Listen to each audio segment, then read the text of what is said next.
Hey everybody, hope you're all doing well. Happy Thursday, May 1st. Let's get the music pulled down, switched on over to my face. Not all.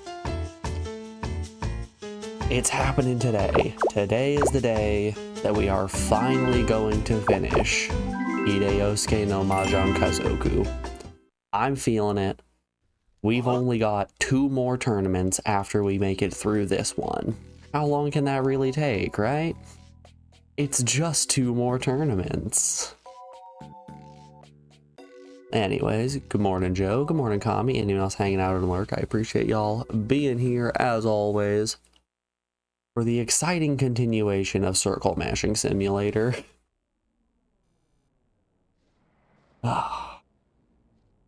For those of you that weren't around for the end of this tournament that we are currently doing, the game turned into Chinese Mahjong in terms of we have season tiles and multipliers now, but still the Ricci rule set.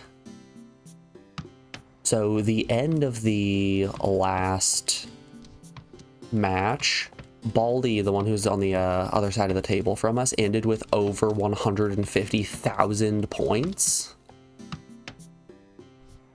Which, funny enough, I joked, or someone in chat joked about how they wondered if the scores were underflowing, and I'm like, no, that's definitely not possible. I think in the case of having over 100,000 points, the scores did underflow, because even first place got minus points from that round.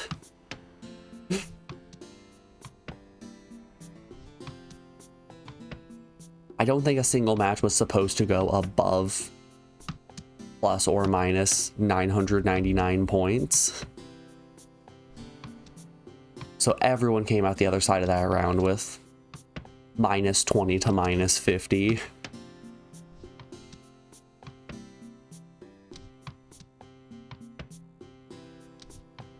The goal really is just to lose more gloriously than anyone else, so first place goes all the way down to last.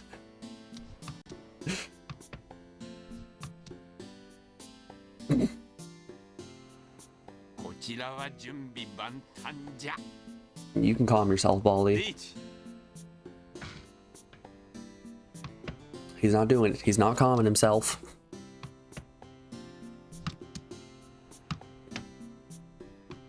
I almost forgot to do our morning tradition. Hold up. We got a Pokemon pack to open. It's the new pack. I posted in Discord that I opened I opened 50 packs today, and we got some nice little guys out of it. Let's pop open a Lunala and see what we got. We're starting with a Lunatone. Oh yeah, oh we got two good cards in here. We got a Rowlet. Here's our first good card. It's a Primarina. Then we got Stuffle. That's a new one. And last but not least, a second full art Morlul. Man, if at any point I want to start running a... What's Morlul's evolution? Geonotic. If at any point I want to start running a Geonotic deck, I've already got my full art Morluls I can put in. Stuffle's the only new one. Day one, we got 114 out of the 155 cards. Honestly, very good first day. I have enough hourglasses that I can open another 10 packs as well.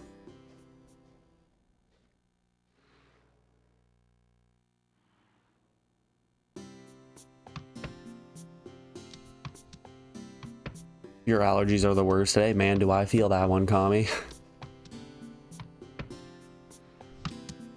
My yard is starting to look really pretty with all of the trees getting their leaves back.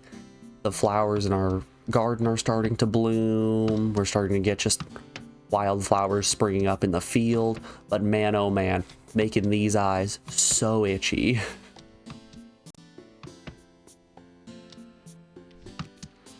Out here suffering for the beauty of nature.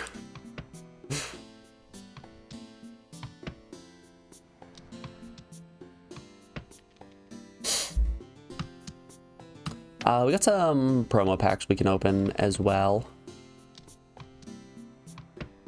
I got two more from the Rayquaza event that's happening. We can start with a Froakie. I want you guys to know that I did do another Rayquaza battle off stream. Got my promo pack, opened it up, and it was a Farfetch'd again. Yet another Farfetch'd.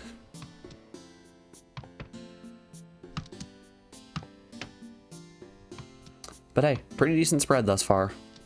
Between the 8 Farfetch'ds we have, we're really rolling in the promo cards. And another Rayquaza. What the world needs now is Benstein for dry, itchy eyes. How you doing today, Captain? Out here pulling the A tier references here.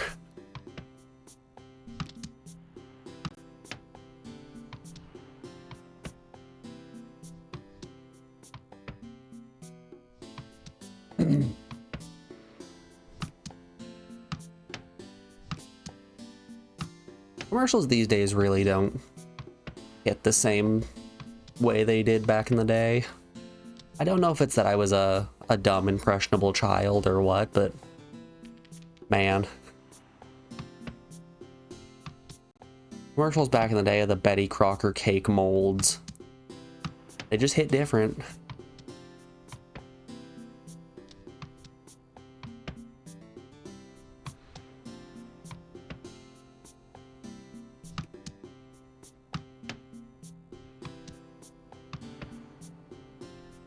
The Betty Crocker, like, giant cupcake molds were always so weird to me. I, even as a child, hated having way too much icing on a cupcake. And those Betty Crocker cake molds were just oops, all icing.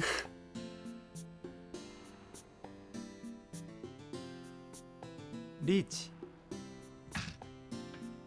don't watch TV, so you wouldn't know.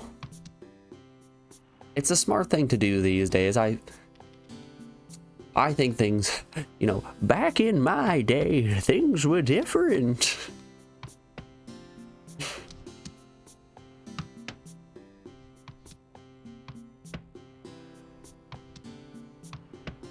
Yeah, I really don't think you're missing out all too much. Especially with the prevalence of streaming services. You really don't. Holy value hand. You really don't need to watch TV anymore. You have access at the tip of your fingers to every single episode of every single show. When you want it, with less ad breaks.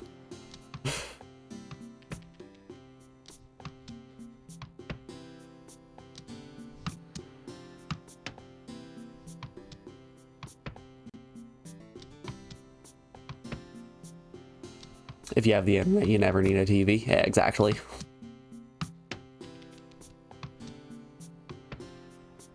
Why would you watch TV when you can instead go onto Twitch and watch a guy do this for 5 hours?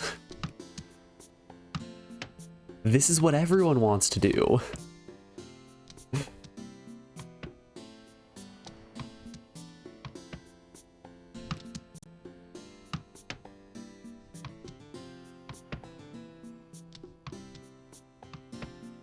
Correct. This is entertainment. Now this is pod racing. The reason it's different is because it's on different platforms, watching different content, so commercials are just spam to get the product in front of as many people as possible, rather than a clever advert that's an expensive time slot, hoping to at least attract some of the viewers.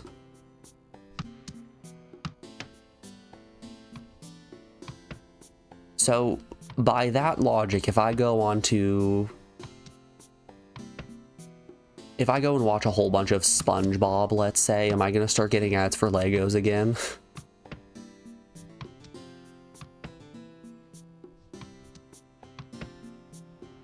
Legos and Matchbox cars and Sock'em Boppers and the Fushigi.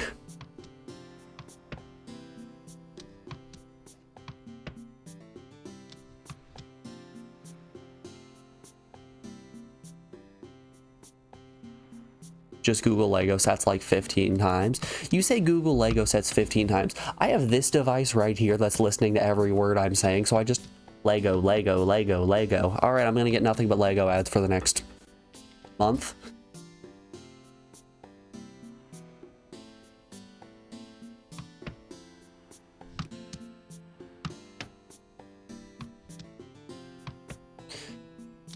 Just recently, Alex bought a calendar from a website that I have never heard of before, but apparently they're like these really popular calendars right now.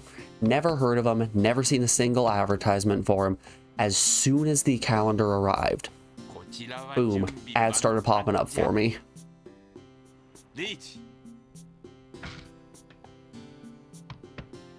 Like, I thought it was weird that these calendars were getting so popular. I didn't even know what they were called, but then inexplicably I got an ad for a calendar, so I have to go up to her and be like, hey, is this what you just bought? She's like, yeah, that's the one. You've got to be fucking kidding me. No one even said the name of the product.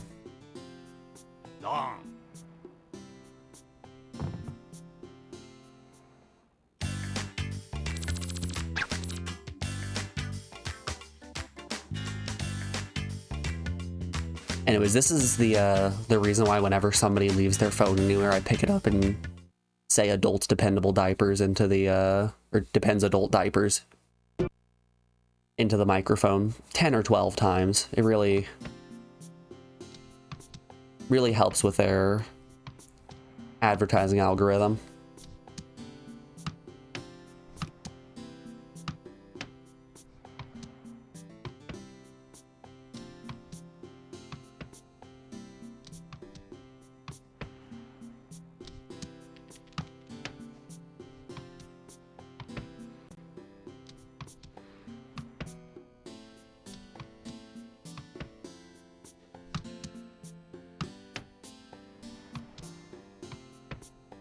believe I'm somewhat immune to the propaganda of advertisements.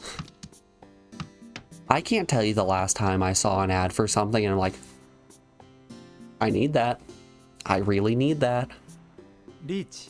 It might also be that I feel as though my phone thinks that I'm an extremely overweight trans woman.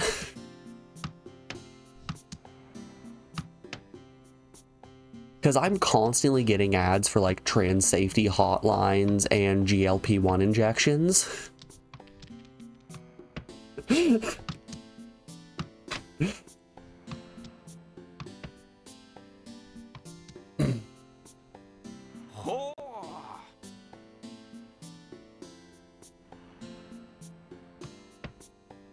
Like, I'm glad that there's information about these help hotlines being put out there. They're missing the mark by putting them out toward me, but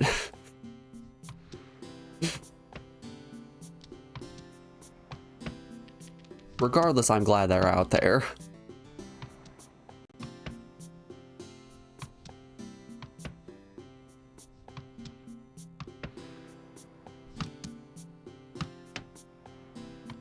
Also, I think my 120-pound ass is going to start getting on the GLP-1 injections. According to the ads I see on Hulu, I can lose up to 40 pounds.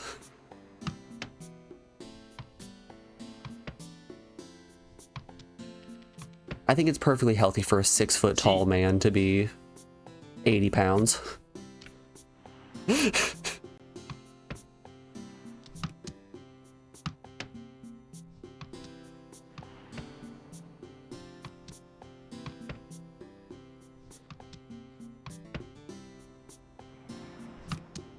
Although those GLP-1 injections are scary sounding.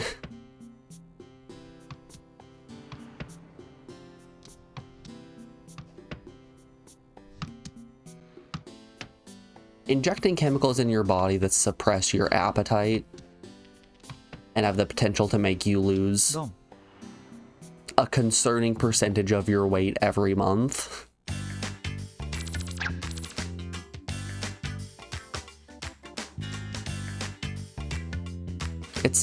It's a little frightening.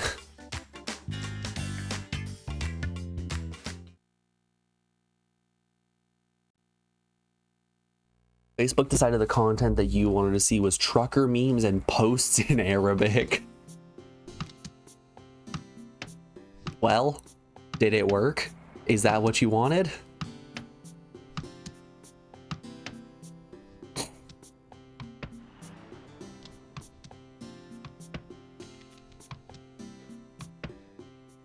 A lot of the time that my phone is listening to me is actually the company paid Facebook to advertise all friends/contacts to people who visit site X/search some term or look at something on Amazon. So you get a magic ad in your feed because one of your 400 Facebook friends looked at something on Amazon. Joke's on you. I don't have Facebook. Yeah, I get your point, though.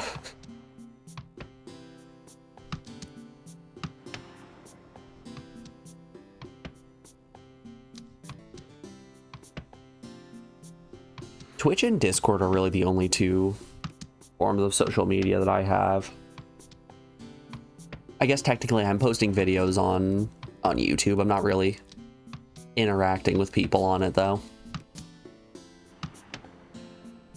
It's more just a hub for VODs more than anything. Huzzah, archives.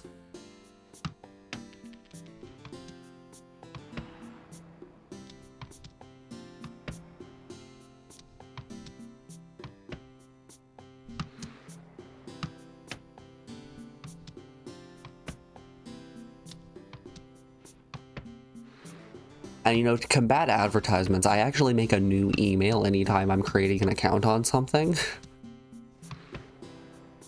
So my Amazon account is connected to an email that is different than my Twitch account, that is different than my Discord account, that's different than my YouTube account, That's different than the account where I have everything stored on Drive. That's different than the account where I have everything stored in Gmail. You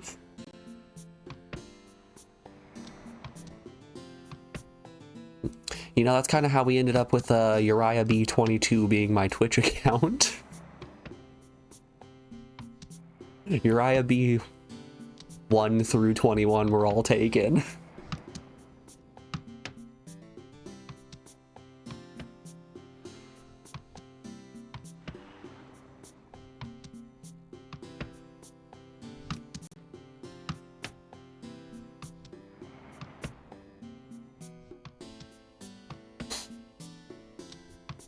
It is time for Preparation H. Really? That's what you're going with? Preparations A through G were all taken.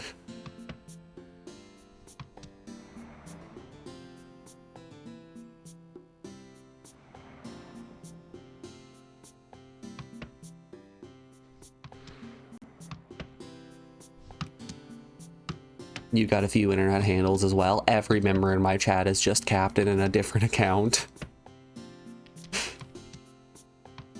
You're just sitting here messaging yourself over and over again.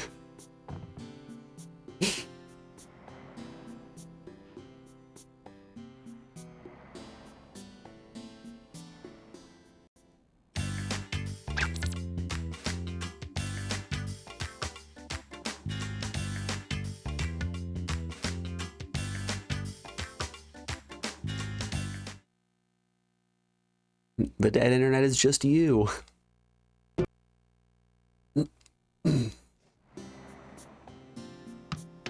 This game seems like it's running pretty fast.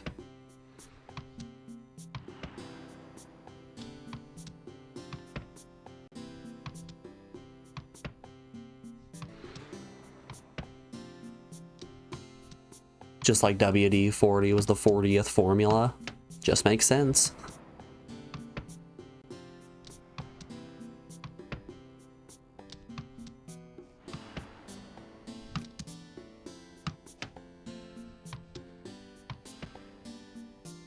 Man, do you guys know if you have a basic tumbler lock, like a padlock, spray the inside of it with WD-40 or any graphite-based lubricant will make the internal mechanisms of the lock seize up permanently, essentially filling it with concrete.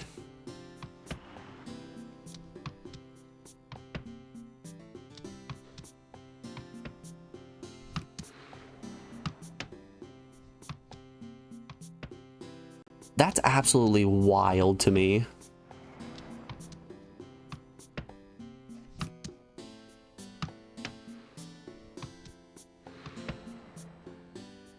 I think it would be fun to learn how to pick locks or just like locksmithing in general. I want to learn every craft.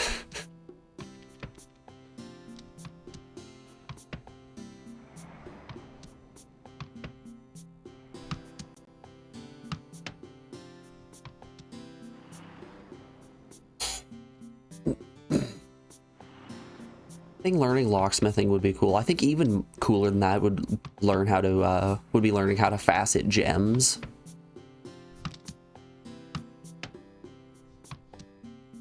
Reach.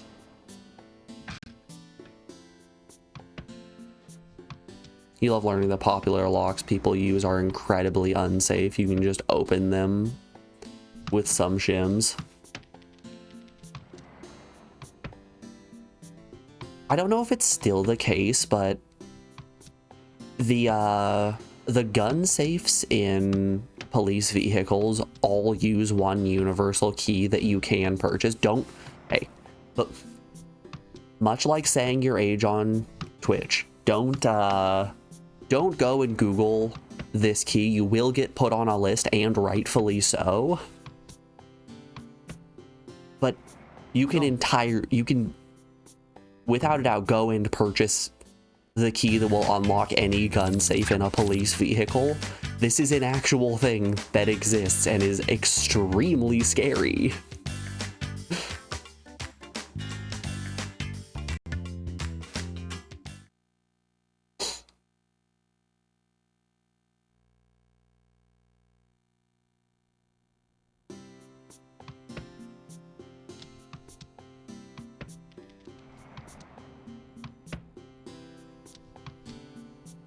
Lockpicking Lawyer makes great videos on it. I don't know if I've ever watched Lockpicking Lawyer before. Honestly, my YouTube consumption these days just has simplified itself down to either watching Binding of Isaac gameplay videos, specifically people doing deathless streaks, or watching Ordinary Sausage.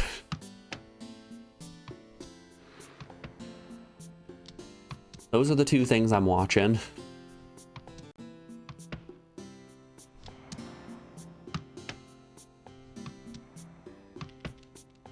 Which, man, Ordinary Sausage has not been making many sausages recently. Dude is really deep on the NSE train. That's NSE as non-sausage episode, not Nintendo Switch N-Line. Let's see real quick. Let's switch on over to this account. And Ordinary Sausage. What's he up to? What's he been making? Yeah. This is exactly what I'm talking about. It's like every third episode is a sausage at this point. Been doing a lot of deep frying. And honestly, it's great.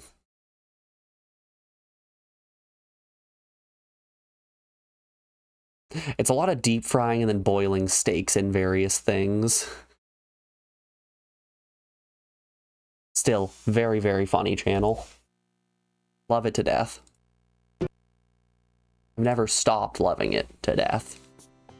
Oh, hey. Hey, Prince Wizard. How you doing today, bud?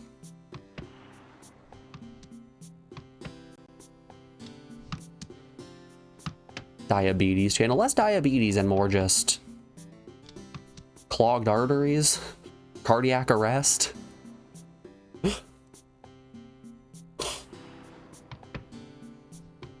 Most locks are like fences. They're just social cues that indicate don't go here / open this. They're more deterrents than actual barriers. Not all locks, of course, but the ones on your front door or your bike.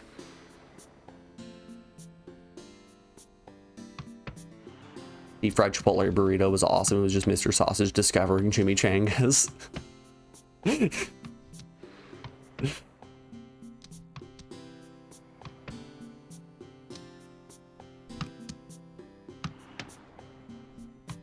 Yeah, I can tell you for certain that the locks that Alex and I have on our front door are definitely preventing people from entering our home.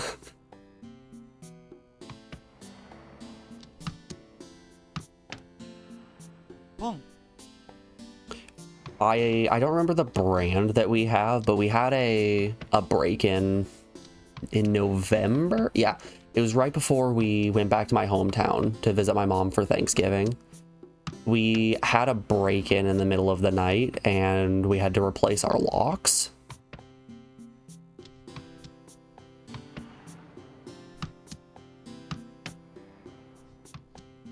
So we replaced them with this these really nice locks that have they have a key as well, but the main way of unlocking it is through the input of a code on a keypad.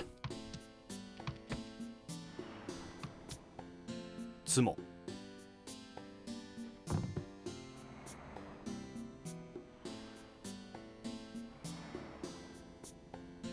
Except you have windows. But breaking a window is loud.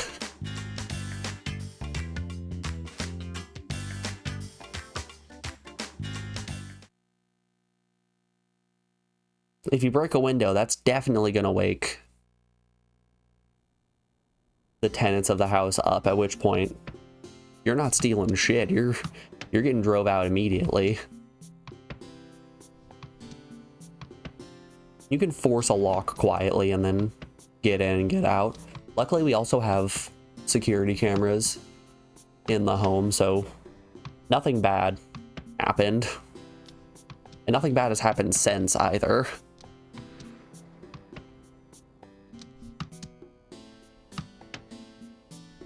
Locks keep honest people out. I think it also keeps dishonest, non-violent people out. But no, I fully understand your guys' points. The lock is at least offering us a little bit of peace of mind.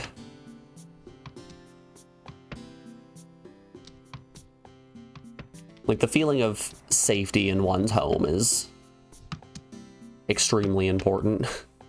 G.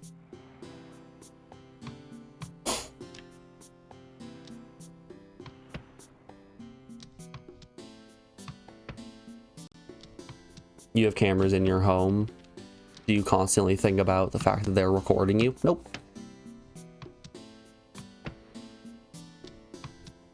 We have 2 cameras, one pointing at the front door and one pointing at the back door.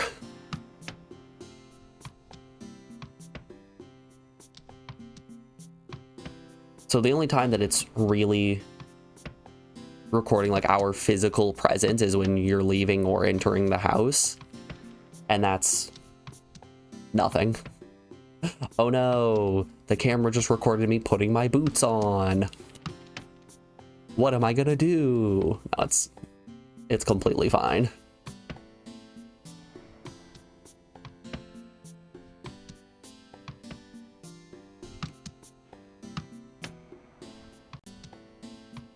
Also, like, I don't really care if things are recording me when I'm not expecting to be recorded. For the most part, I'm never doing anything that would really warrant being concerned about something like that.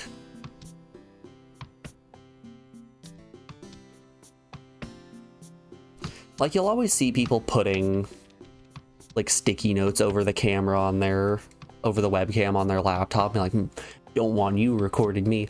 My philosophy is, congratulations, you have just watched me play 4 hours of Tetris when I should have been doing my work instead. Huzzah, what are you gonna do, report me? They're gonna have a hard time replacing me.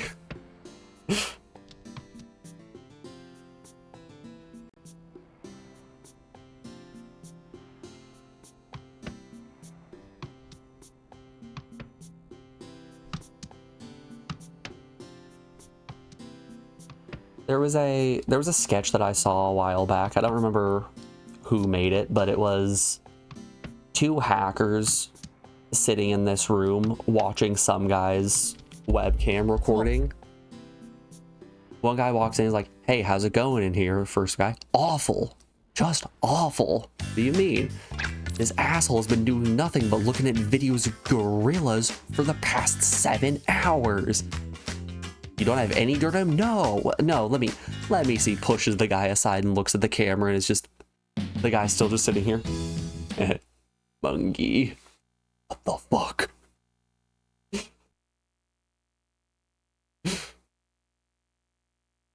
And that's 100% exactly what it would be like if somebody was recording through my webcam. Like, congratulations, I'm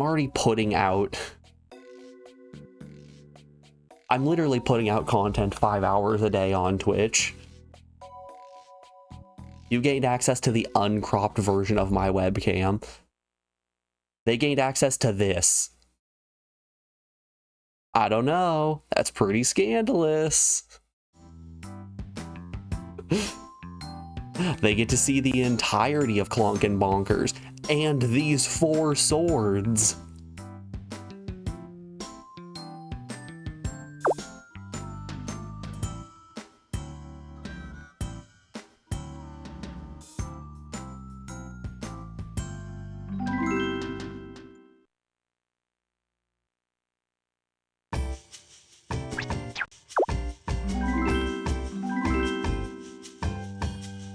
All right, let's go. 2 more tournaments.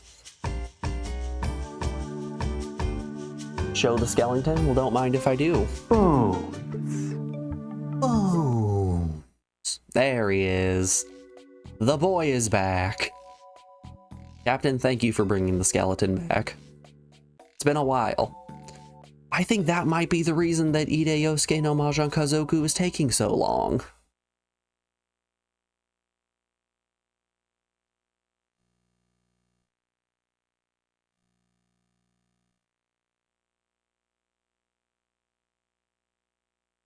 In a way, isn't showing yourself gaming like exhibitionism very light? I guess? I guess in the same sense of like going to the store wearing something that isn't a parka as you participating in exhibitionism. I'm like, I'm not getting a thrill out of it.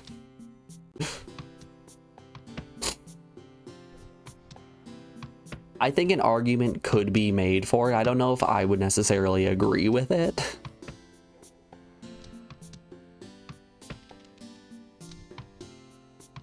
What's the appeal then?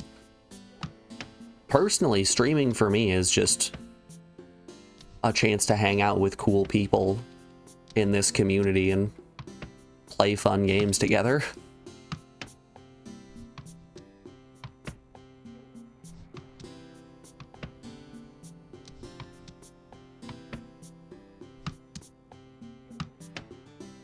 What I'm saying is the purpose of my content has always been to entertain.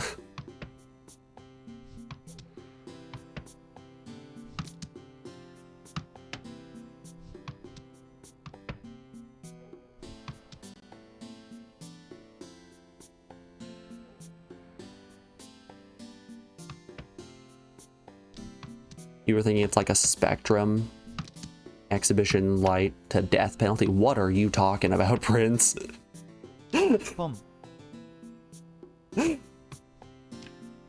What in the world are you saying, my man?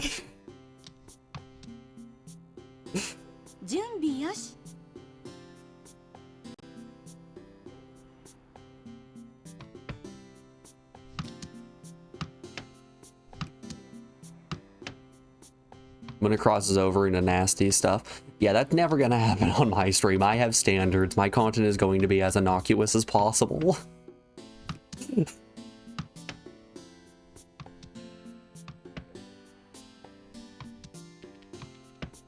There's a 0% chance for any amount of money I'm going to do anything nasty on stream.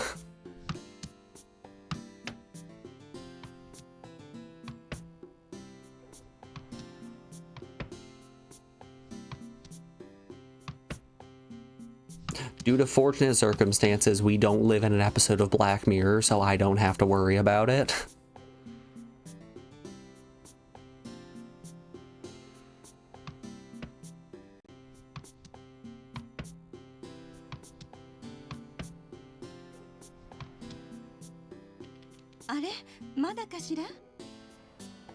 I feel like with episodes of Black Mirror, it always goes the way of somebody starts doing really gross and weird things on stream because they're really hard up for money. But I feel like if I was that hard up for money, I would just stop streaming altogether and get a real second job.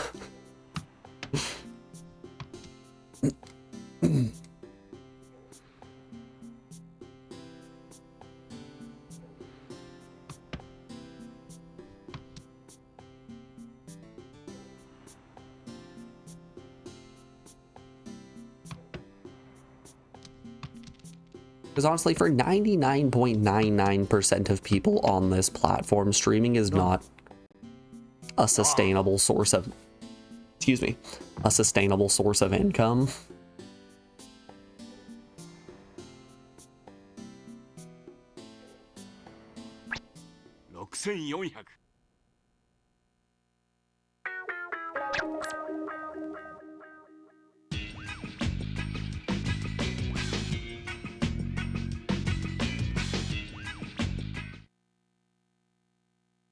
You learn that people with massive followings can't actually get normal jobs. Yeah.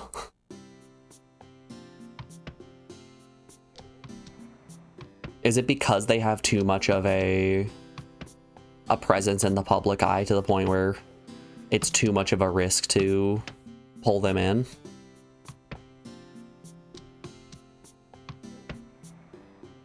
Boom. Also, yeah, once again, don't gotta worry about that.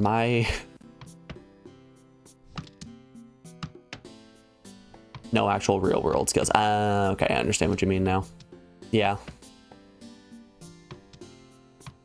Yeah, I don't have to worry about that on multiple accounts. I love developing weird real world skills.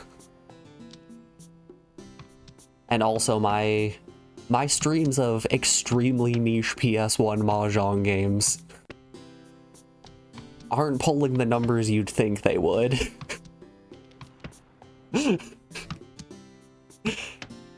It turns out the 5 parts of Ide Yousuke no Mahjong Kazoku that I streamed to a category that has 0 followers resulted in exactly what you would expect. Hey,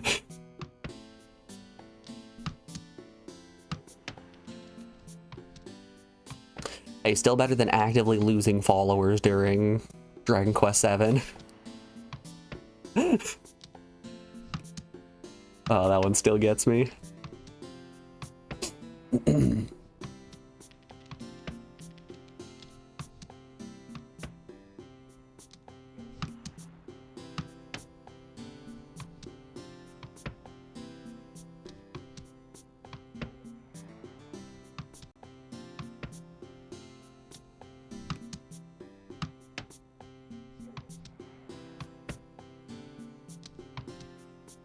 Reach.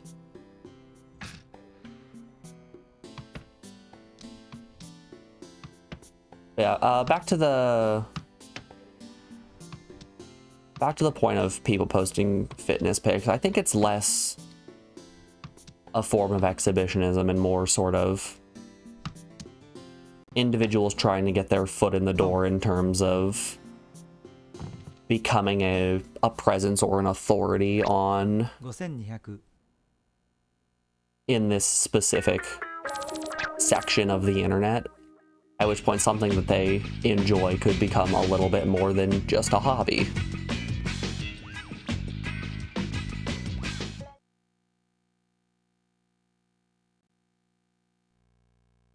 Does Kami stream? Kami does stream.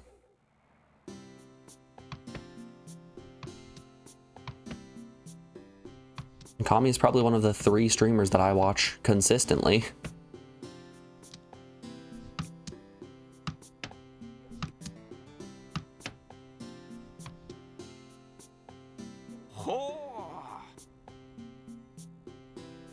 How many did you lose during Bass Fisherman Texas? I actually didn't lose a single follower during Bass Fisherman Texas, which is surprising.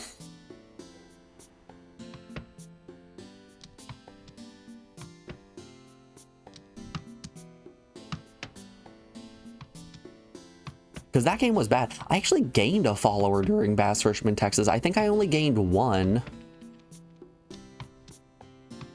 And I'm pretty sure it was Trace finally coming over. Speaking of Ape Escape speedrunners,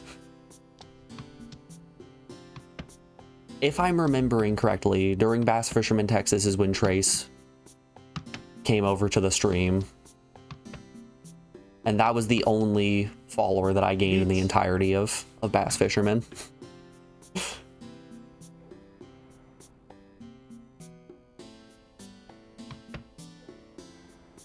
G.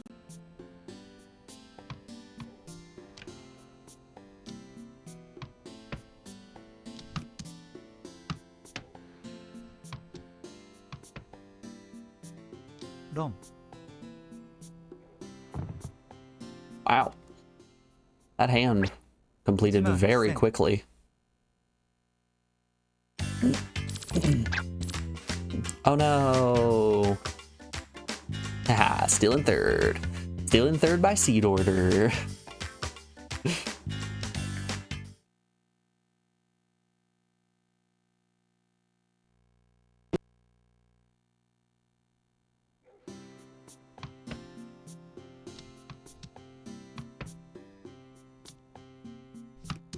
Their point totals have been wild.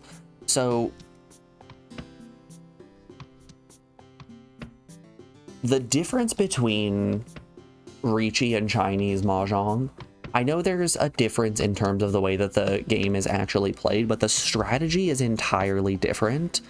Where in Riichi Mahjong, you're trying to play defensively so that you don't play into someone else's hand and get blown up. In Chinese Mahjong, you have score multipliers in the forms of seasons and flowers. So you're rewarded for playing more offensively. So when you take those score multipliers from Chinese Mahjong and put them into Riichi Mahjong, it kind of it makes the desire to play offensive present. But boy, if you mess up, you are going to get blown up for 1 billion points. It makes everything really deadly and really scary.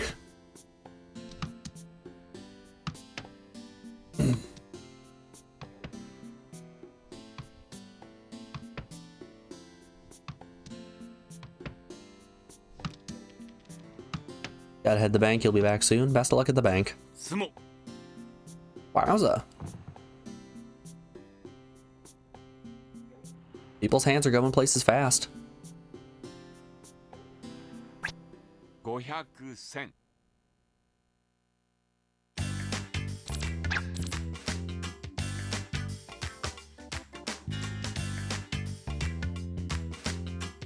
It's kind of funny seeing the difference in tables between Chinese and Riichi Mahjong. Chinese Mahjong, your discards are all just in a big messy pile in the center, so if you're discarding a tile, you're just kind of going and tossing it into the middle. In Riichi Mahjong, you have these nice rows that you set up, everything's all organized. You're not just slapping them down.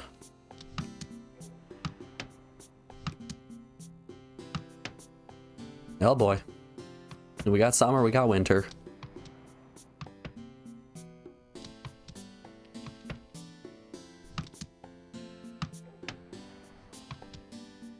By the way, you retro gamers have my thanks. You enjoy Twitch mainly because of guys like you. Retro games are just more fun.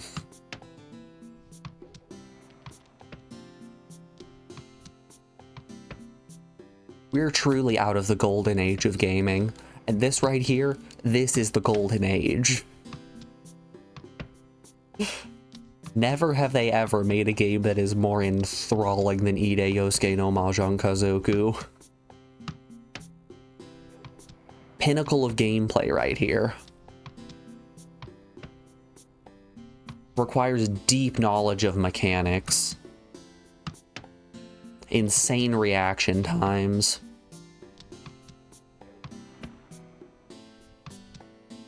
A good amount of randomness.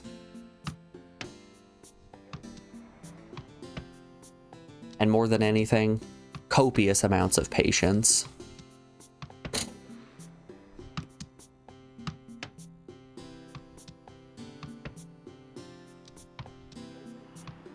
Mahjong makes you look forward to playing Tekken. You've been saving up to request that. We've done Tekken 1. We've not done Tekken 2 or 3. So if you were really looking forward to Tekken, I'm sorry to say, but you can find that VOD on Twitch probably in about a year or so. Or that year, you can find that VOD on YouTube in probably about a year or so.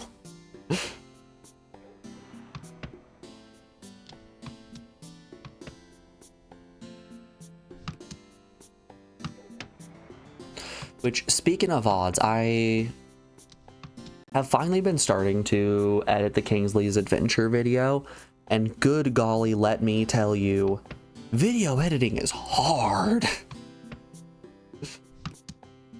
Video editing is very, very difficult. Long. It is so very time consuming, and I am not good at it. 11600.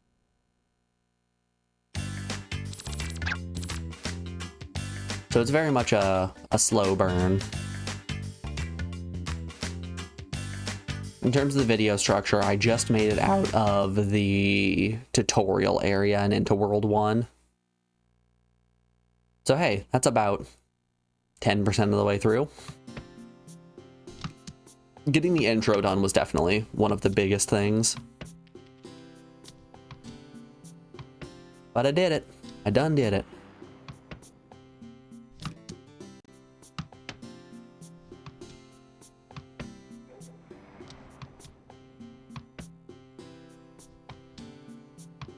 I know as I edit more videos, I'm going to get more familiar with the program. Things are going to get faster. I'm going to be able to output higher quality. But as for right now, we've got some growing pains.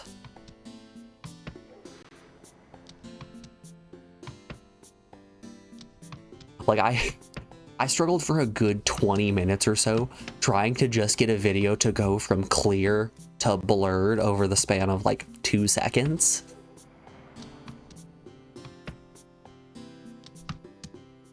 So I had to figure out that I needed to go into my Fusion window. I needed to drop a blur node on a specific point, set that as a keyframe, then go back into the editing window, go to the point where I would want the blur to be at its maximum, then go back into the Fusion window, slide the blur slider, click keyframe again to lock in the second keyframe.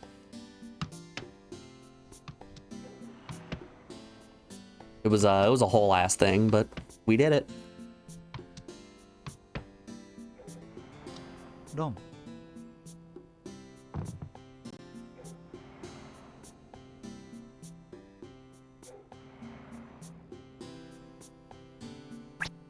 2600 Learning editing will ruin TV for you though. Bad TV will never be the same again.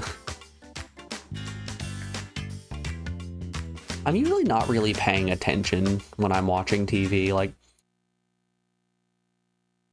Alex and I watch our game shows and our trash TV every so often, and every single time I'm either playing something on my phone, playing something on my Switch, just kind of laying on the couch with my eyes closed.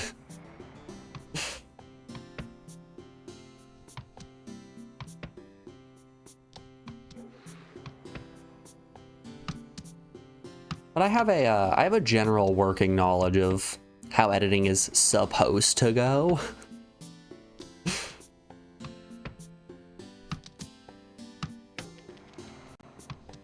Hell, my best friend literally studied film in college, so I've had discussions about editing and video structure and all of that.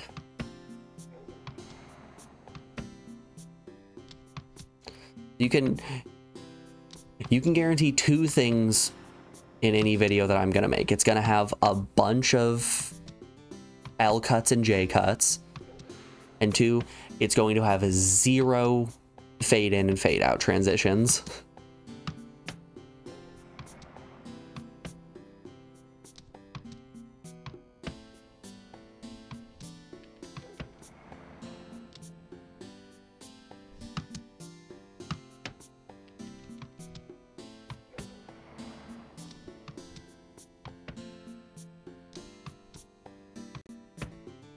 Hell, most of the points when my gameplay is cutting has been with L or J cuts, just because I think it fades more seamlessly. It's not as jarring as having the audio cut to something else while the video is also cutting. It's something that a part of your brain can focus on.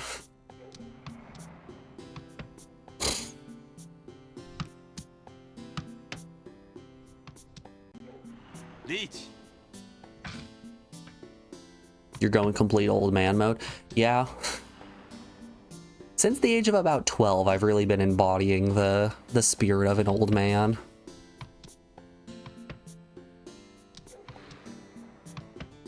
I've been on those retirement home hours for a while. And by that I mean dinner at 4 p.m., in bed by 7. And asleep by 7:15.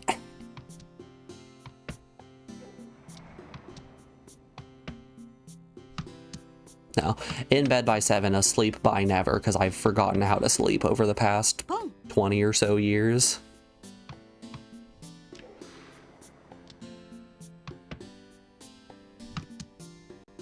Even mustachioed at some point. The mustache will never come back. It was a bad mustache. It was a real bad mustache.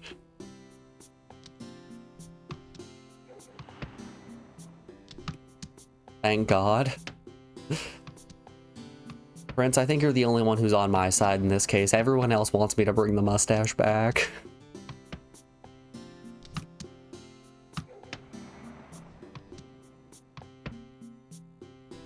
I haven't shaved in like 2-3 days, something like that. I was laying in bed with Alex and she looked over at me. She's like, you're starting to get a little bit of stubble. It's really cute. I'm like, come on, no. Don't say these things. I gotta go shave now.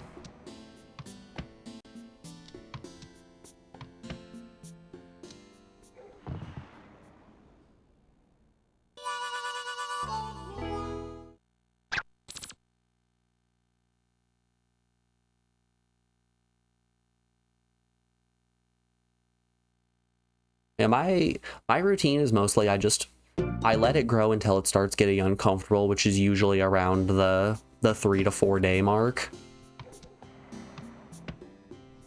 Then I clean cut it and move on with my life.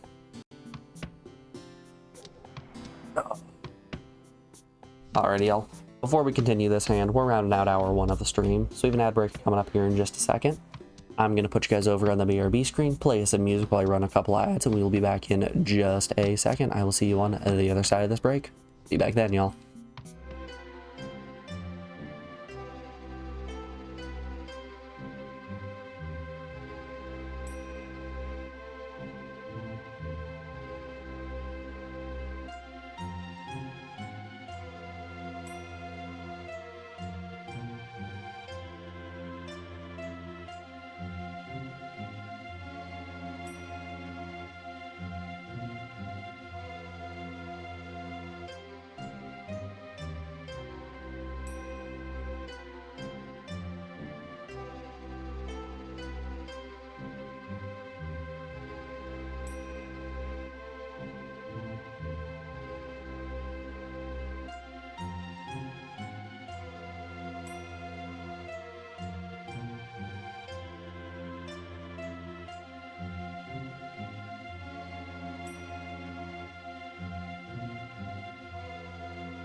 Alrighty, folks, we are back. Thanks everyone for sticking around through that break. I do appreciate it. Why is my macro window all the way over there?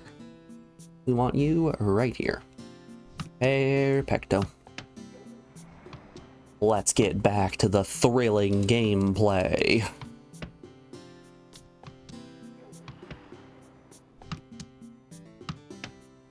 What were we talking about? Yeah, mustaches. Mustaches are like drawing a straight line through something that works perfectly fine already. As a former art student, that is unforgivable. I think there are people who can pull off a mustache well. I don't think it's necessarily always like drawing a hash mark through something that looks great.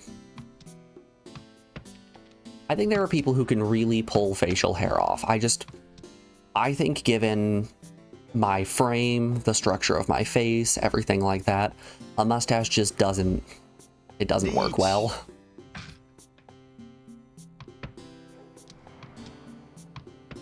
All things considered, I just don't think a mustache is for me.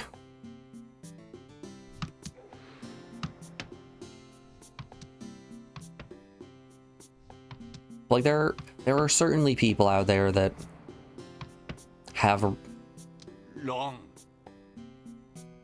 the exact face that would work perfectly with a beard, and for the most part, those people also have beards already. 5800.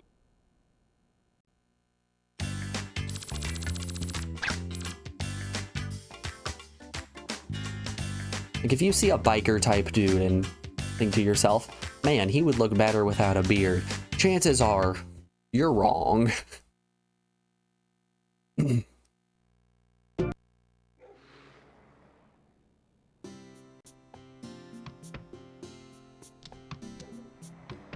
Yeah, they do work, but not often on either young guys, girls, or most men. I don't know, I think there's quite a few people who could pull off a strong mustache or beard. I think just the mustache alone is a bad look. I think you have to have other facial hair to connect in with it. I'm sure if I could actually grow a beard, we would be having a completely different conversation right now. But due to unfortunate circumstances, I don't grow hair like right here or right here. And it's not like just the typical snake bite areas right there. It's like a full line connecting downward. So I cannot grow a beard. There is a strong disconnect between the hair that grows on my cheeks and the hair that grows on my chin.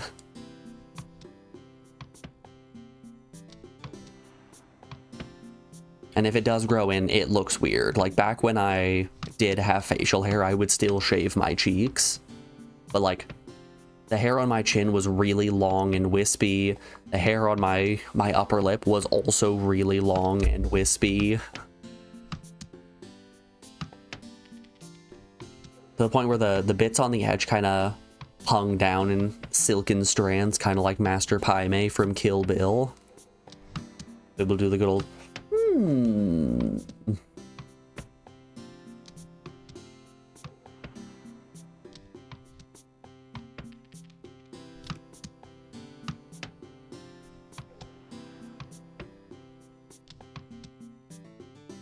Yeah, not a good look.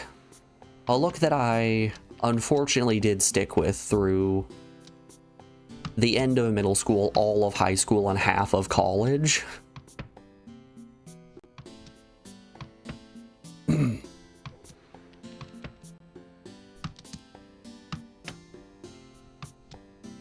Got any pics? I have plenty of pictures of it, none of which I'm willing to show. 1300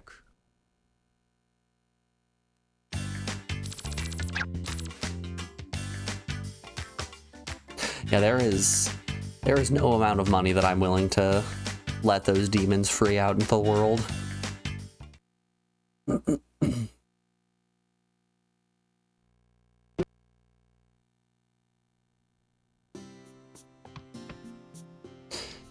So I used to have a condition called paradoxical turbinates, which means that the bits of structure inside my nose, instead of flowing clockwise, flowed counterclockwise instead. Which that was the reason that my allergist thought that I didn't have a sense of smell, was because of those bits of structure blocking scent receptors inside my nose. So I ended up getting sinus surgery to shave down those turbinates and hopefully allow me to regain my sense of smell. It didn't work. I didn't regain my sense of smell at all. But during the recovery process, post surgery, I had a whole bunch of pain right here. So I was unable to shave for a good 3 or 4 weeks. So the mustache did grow in, and that's probably the most it's grown since college. And man, did it look bad. You're nose deaf / blind. Yep, don't have a sense of smell.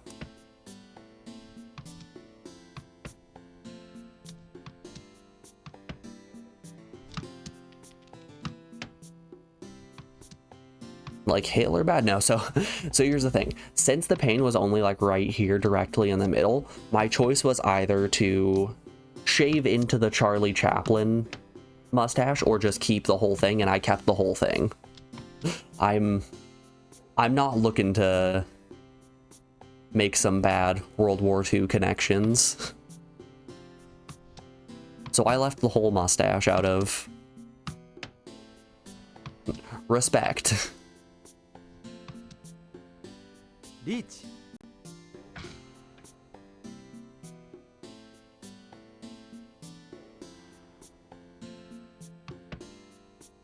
But yeah, don't actually know where my, or why my sense of smell vanished inexplicably.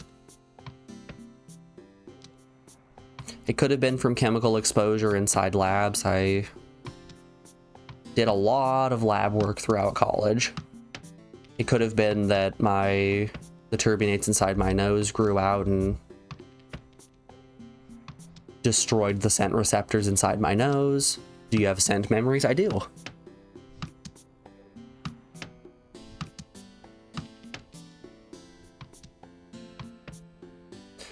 And I attribute that to why I'm able to taste the way that I am. It's mostly just me remembering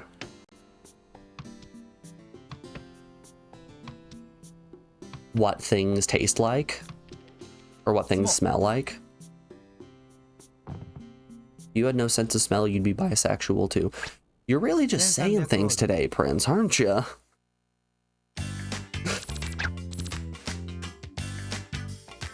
I don't think my sense of smell has anything to do with my sexuality.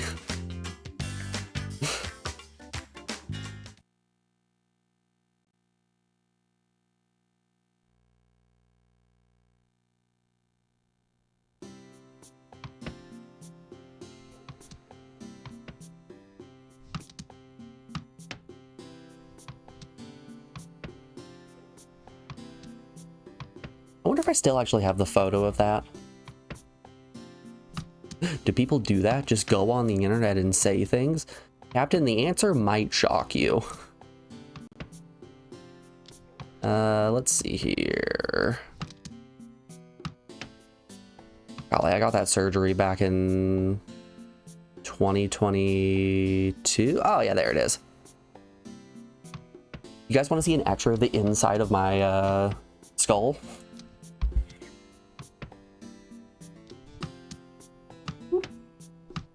Yeah, if you look right there in the middle, you can see these bits right here are curving in toward the center of my nose. They're not supposed to do that. They're supposed to be like these lower ones right here, where they're curving away from the inside of my nose. G.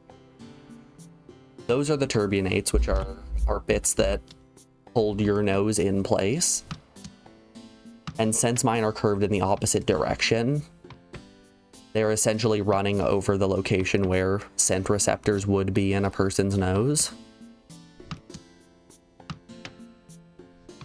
You can also see that my septum is extremely deviated. G. That is not a straight line.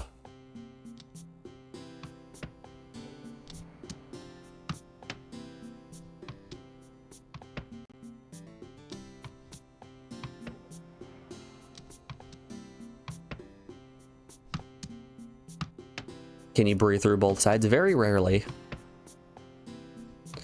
For the most part, because of allergies, my nose is out of commission.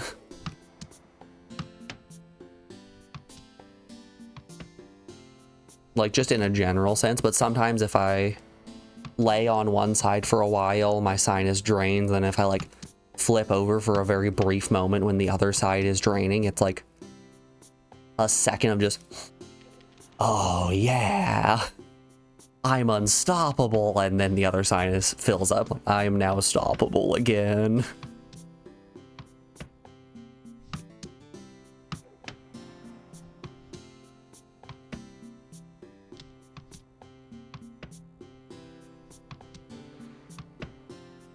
Oh man, new bot name just dropped.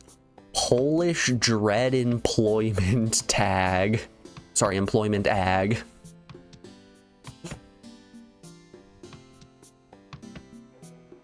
What a name. The good old Polish Dread Employment Ag. Kan. Oshikanen. That's a half flesh if I've ever seen one. I kind of want to get hit with that Dora Red Dragon Honitsu.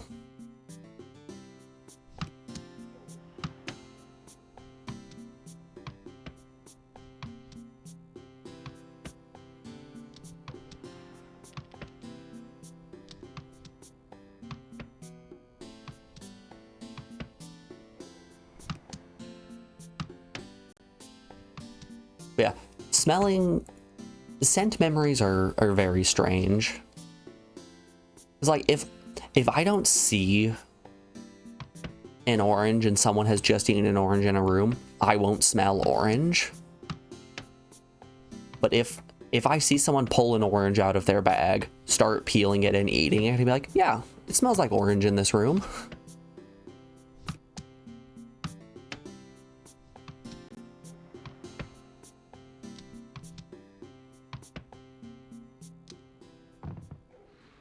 You blessed with any anatomical superpowers to balance out the other stuff? No.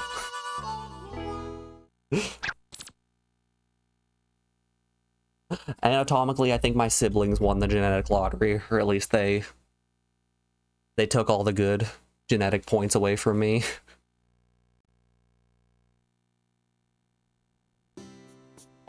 Ooh. I already have a con of West Winds.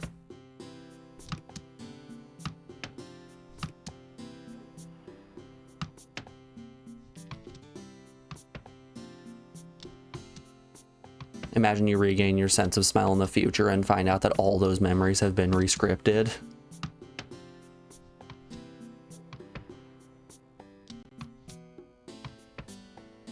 Bet you'd be an awesome perfumer if that happened.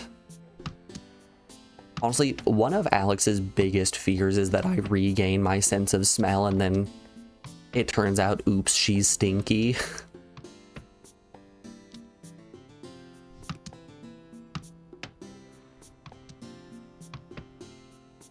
I guess not necessarily that she's stinky, and more that I don't appreciate the way that she smells like her natural scent.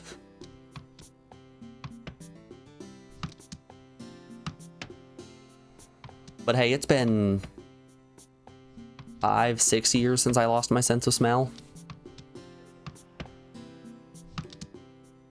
I don't think it's coming back.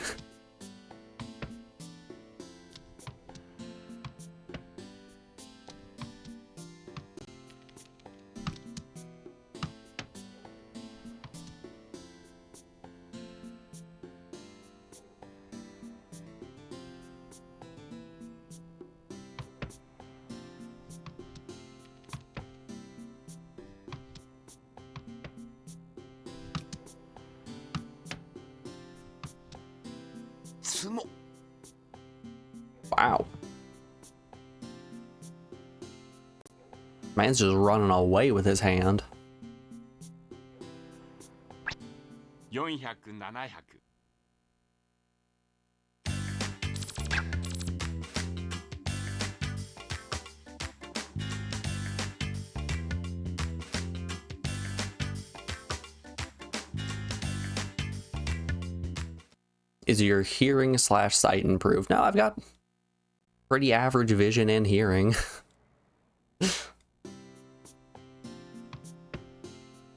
I'm not turning into Daredevil here. I didn't lose my sense of smell and now I can see really well and I'm gonna fight crime.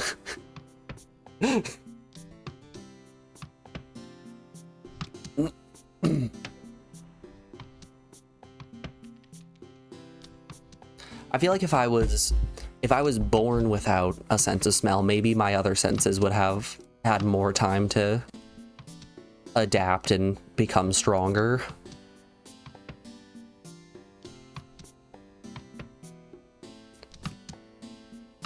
Maybe taste. Isn't like 60% of taste based off of smell? I don't have a sense of smell, but I have a 300% stronger sense of taste than anyone else. And this is why I can definitively tell you that cilantro is gross.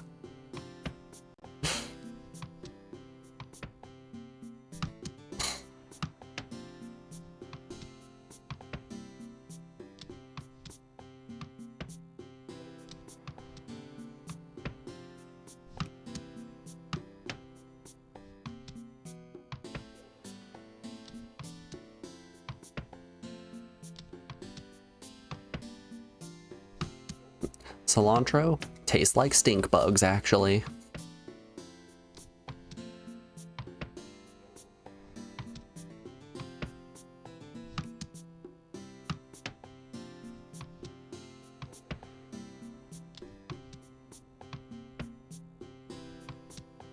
There's an episode of Corner Gas where one of the characters regains his sense of smell by falling off a ladder. I like the way you think, Joe. How tall is the ladder? How tall is the ladder and how far does this person fall?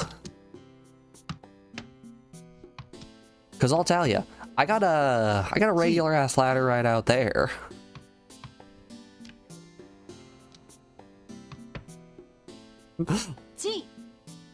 Small time streamer dies after falling off ladder repeatedly on purpose to, quote, try to regain that sense of smell.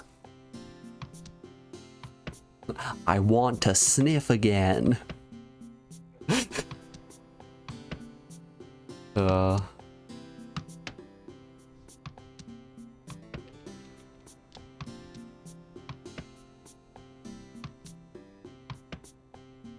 a way, your body must protect itself by monitoring whatever goes in. Trying to save a cat in a tree. Okay, so that's a decent fall. Interesting. You know, speaking of monitoring what your body takes in, have you guys ever seen raccoons eat before? So raccoons famously have really bad eyesight. So whenever they get a new piece of food, they always wash their hands first or dip the food into the water because they have receptors in their hands to tell what it is that they have picked up. He's still mahjonging. We're not done yet, Kami. We're in tournament 11 out of 12. Yeah, raccoons will always dip their food in water or just their hands specifically to clean out their receptors so that they can get a purer sense of what it is that they're holding.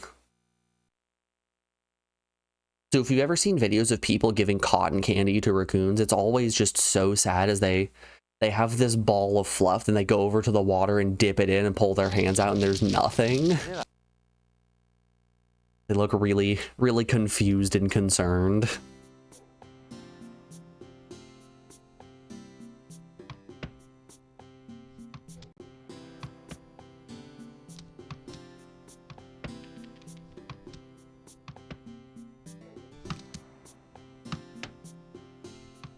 And you know, I'm similar to a raccoon in that way.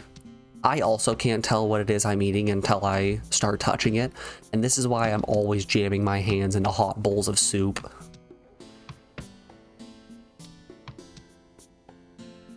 I'll be making dinner and Alex will come and be like, hey, you're right, how's your sauce coming along? I don't know, let me check, and then just jam my fist right into this pot of boiling liquid. Pull it out. Yeah, I think it's good.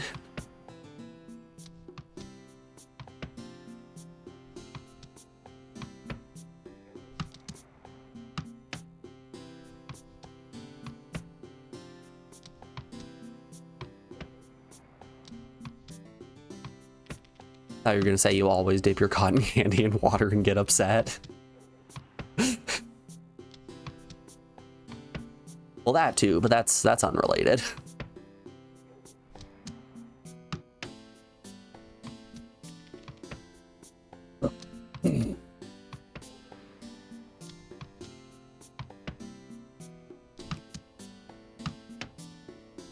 Who's gonna do it? Who's gonna be the one to invent waterproof cotton candy so we can finally give raccoons the sweet little treat they deserve?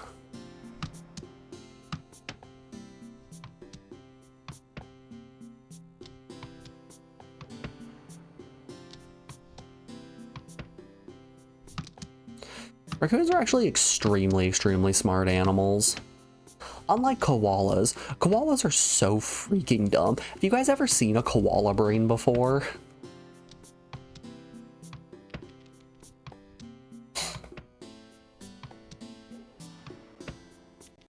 You guys know how a brain is, or the intellect inside a brain is determined by how lumpy it is. All of those nice little lumps allow for more information to be stored, more electricity to be blasted through. Content warning real quick for koala brain. But this right here, this is a koala brain. Look how smooth it is. Entirely smooth, not a single thought in that head. So unbelievably funny. Those are some of the dumbest creatures you will ever meet.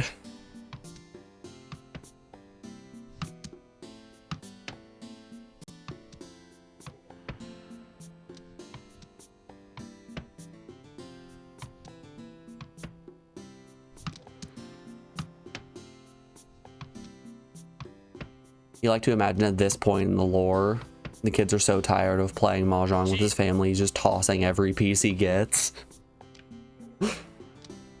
Every fourth piece is like, just take it off the dead wall and put it right in the discard pile. I don't want it.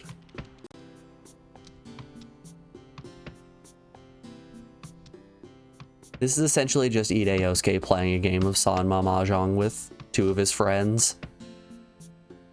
Chi.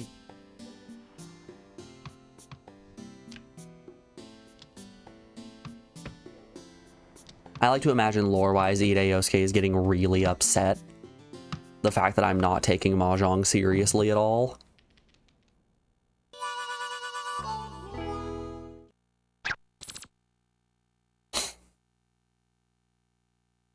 Yo, second place? Easy?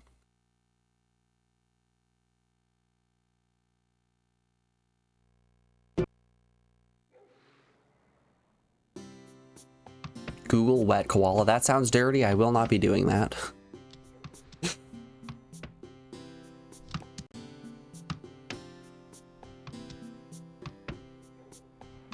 You know, I think my favorite koala fact has to be the fact that their brains are so smooth that they can't recognize leaves unless they're attached to a branch.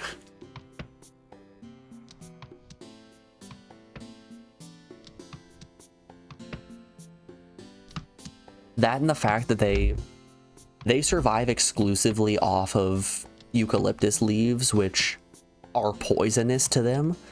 The reason that they sleep like 23 hours a day is because their bodies are constantly trying to fight the copious amounts of poison and malnutrition that they're dealing with. but they're too dumb to figure out anything else to eat.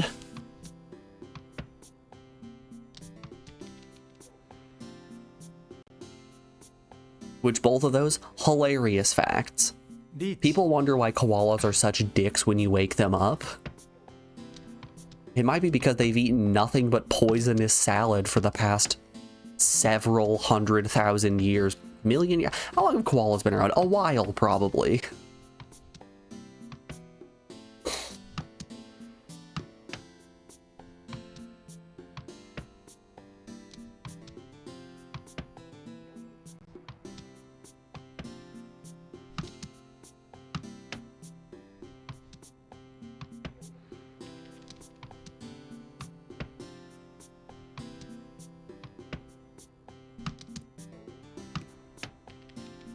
Unqualified species.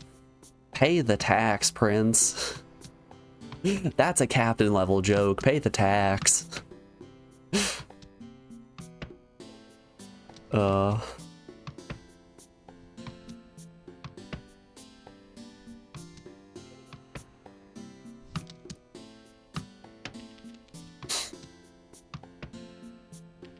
Pong.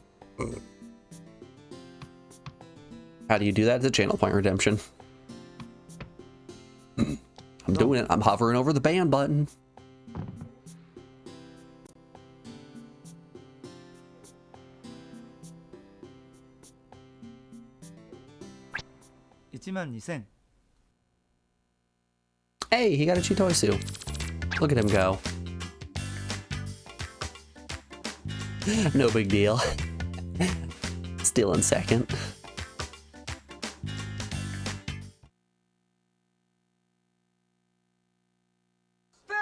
There it is.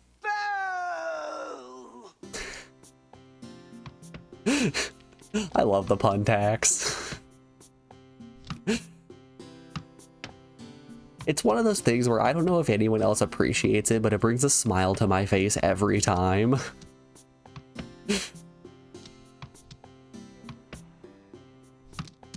The queen of garbage. The queen of refuse.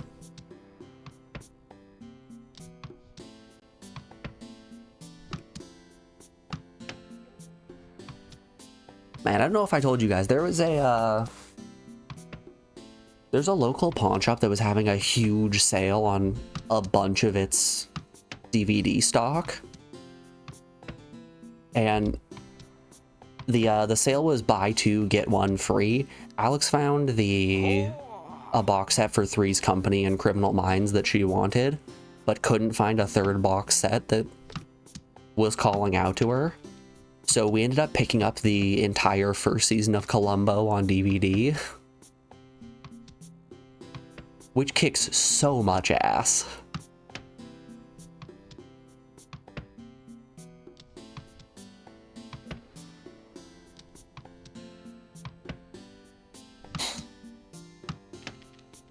And at this point, it's a little bit of a slippery slope. I might just collect all of the box sets of Columbo at this point.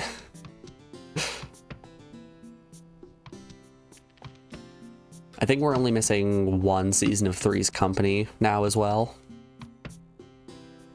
which is pretty sick. We've got all of Roseanne, we've got all of Game of Thrones, we're missing one Three's Company, and we only have season 1 of Columbo.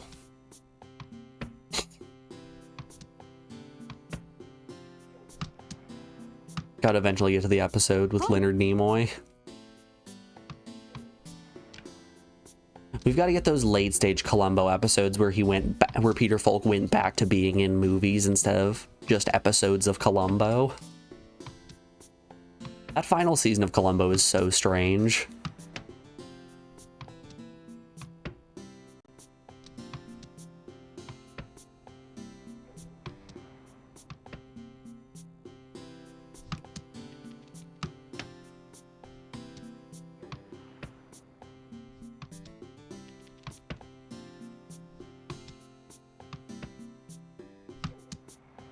It's such a good show. It's been a hot minute since I've watched any of it. I think that might be what I get Alex to watch once we finish all the shows we're currently on. We recently started up Orange is the New Black, which she had seen before. I have not.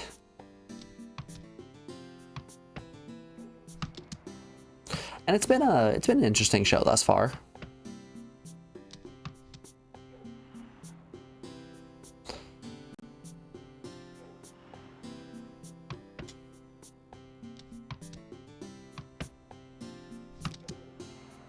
Wild concept, the show about the terrible corruption inside prison system. It's a little sad at times. It's a little sad and dystopian.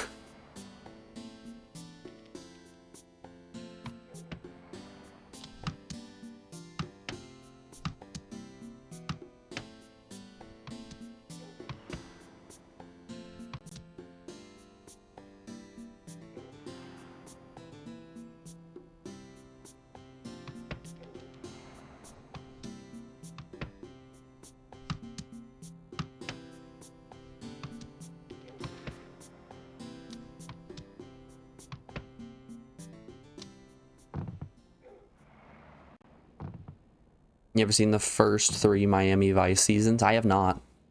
I have seen none of Miami Vice. I'm not really big on cop shows. I understand that I just sang the praises of Columbo for a while, but those like general cop shows like Miami Vice, Law and Order, CSI, NCIS, those have never really done it for me.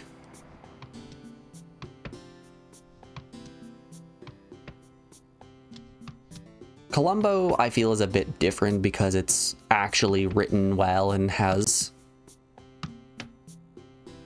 interesting and fun characters.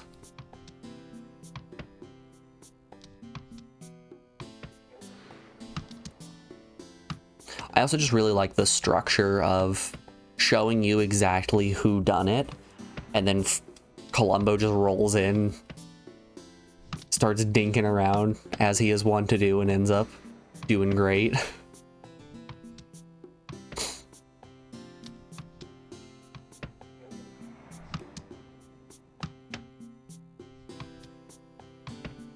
Jesus, it's so good. First nihilistic cop show. Music, the style, the secret weapon. Don Johnson is an actor with an incredible range.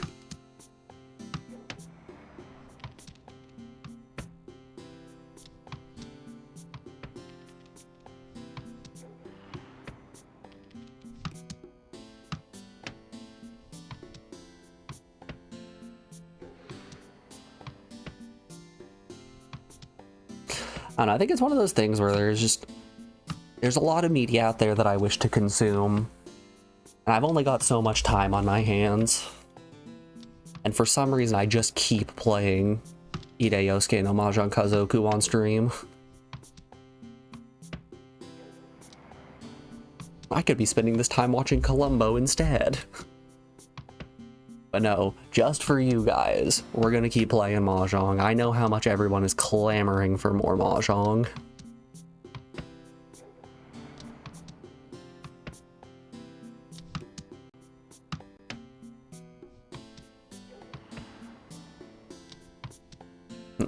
There are 2 constants in this universe. 1, children yearn for the mines. And 2, weird little guys on the internet yearn for the PS expedition.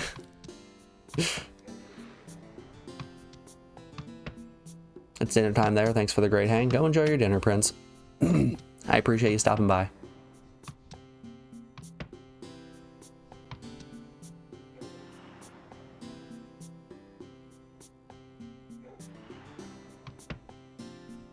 God, speaking of dinner time, so Alex's uncle is a cattle rancher, and he just recently processed a cow for us, or a bull specifically, I guess. So we have just so much beef in our freezer now.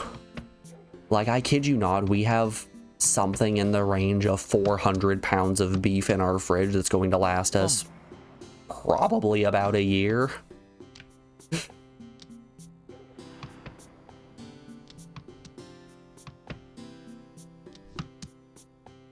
Which I think is extremely exciting. It's going to cut down on our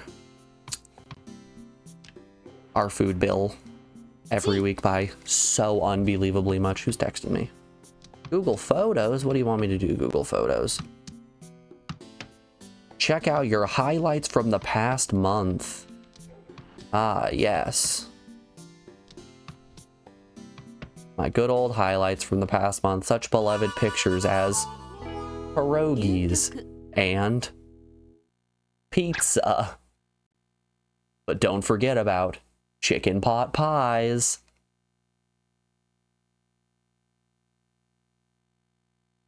I'm mostly just taking pictures of food.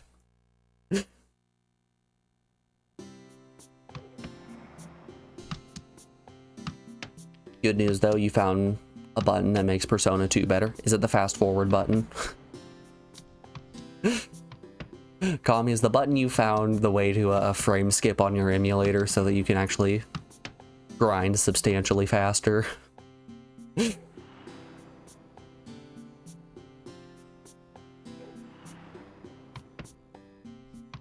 The button is actually Game Shark cheat code to give me 999 of every stat. It changes combat from ATB to normal turn-based. Oh, that's fantastic. I've never really been a huge fan of ATB battlings.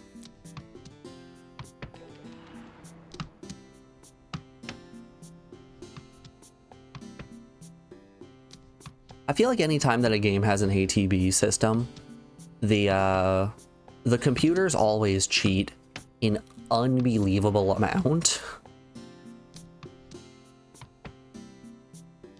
Where they'll inexplicably get like 8 turns before you get a chance, while in a turn-based mode there is still a chance that they're going to cheat, but it's consistent cheating instead.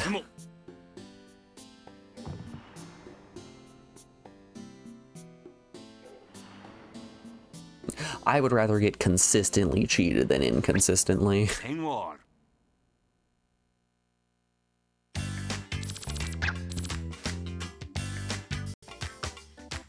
So Kami, does Persona 1 and 2 also have the monster collection and fusion aspects that appear later in Persona games?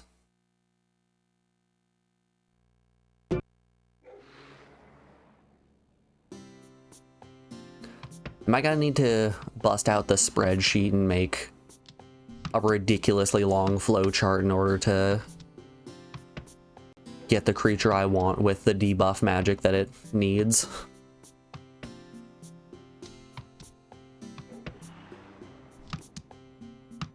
No fusion, but Persona collecting, yes, to an extent. Okay. That is all that I needed to know.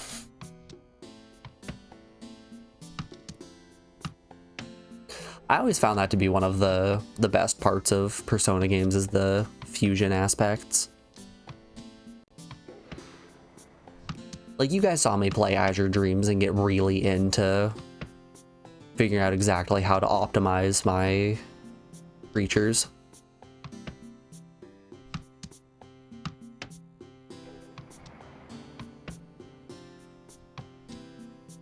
So having that optimization of knowing I need to fuse Jack Frost with Mara in order to create Bware, and then if I fuse Bware with a second Jack Frost, I can make it into Jack Frost again, but this time he has debuff magic and double the attack.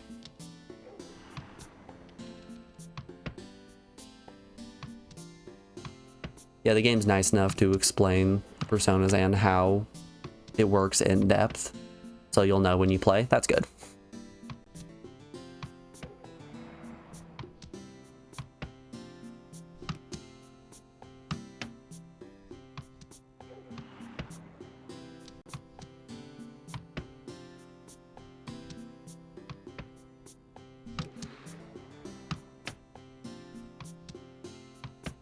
I always appreciate when a game is clear in its mechanics. I understand there's a lot of developers who want to obfuscate at least a little bit of it to create that, like, that feeling of not knowing, so you get more immersed in the world. They don't break the fourth wall altogether and then go, hey, this is the exact equation that will play out when an attack is done. But I like having that information. I like being able to do those calculations and figure out exactly how screwed I'm getting. Which I think might be one of the reasons why I like Final Fantasy 1 so much. The calculations are simple enough to optimize in your head.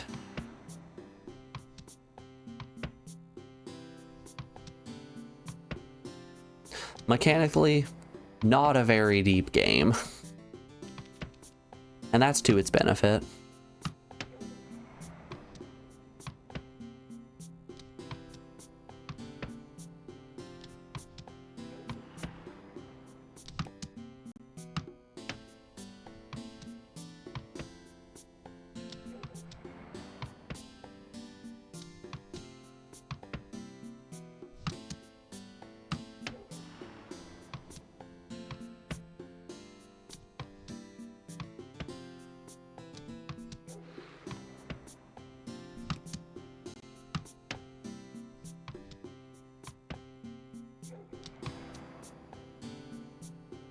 Good golly, I zoned out there for a little bit.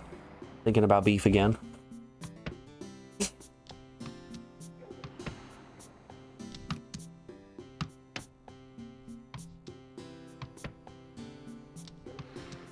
I'm hitting the strides of Mahjong to the point where I'm just kind of looking at Ide Yousuke's dumb little tie and my eyes are glazing over as I'm just sitting here.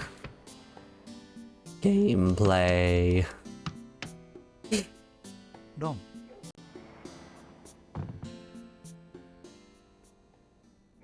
Uh-oh, Sing. Tiny Ron.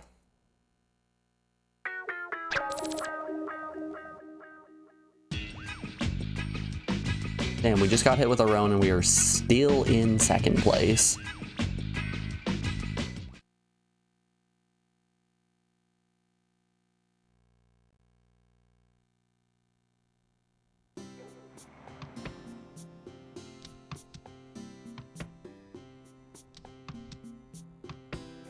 A lot of 3-6s we got going on right here.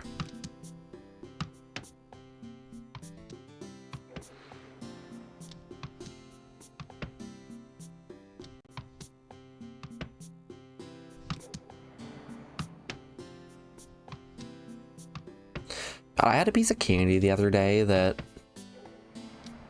I don't remember where it was from. I think it was an Indian candy, like from India. But the flavor of the candy was just pine. And I'll tell you, I don't think I have had a worse piece of candy since I had some of that. Is it salmiakki?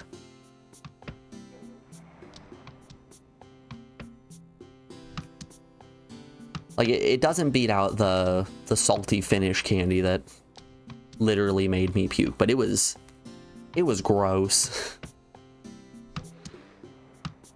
As it turns out, a piece of candy that is literally only flavored like pine, it kind of burns the throat in a negative way.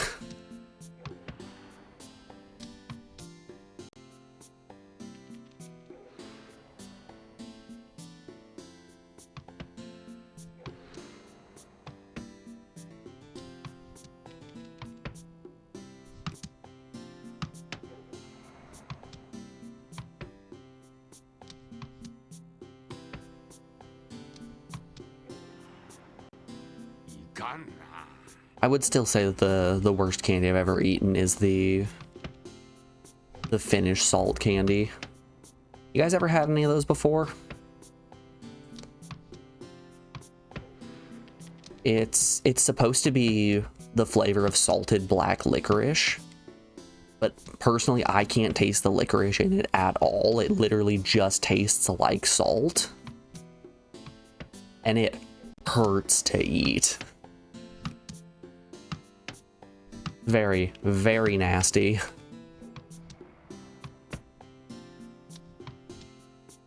Reach.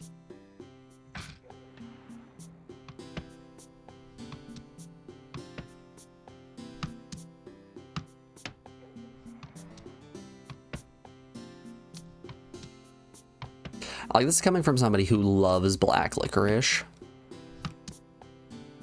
Like, the black licorice jelly beans might be my favorite flavor of jelly bean.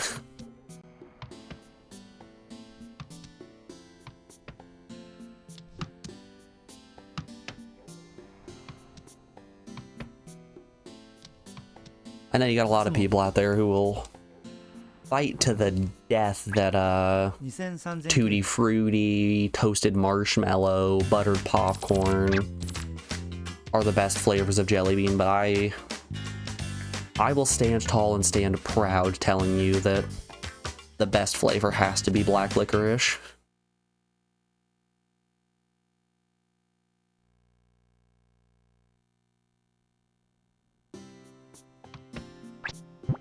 We in a south round yet? Yeah, we're in south.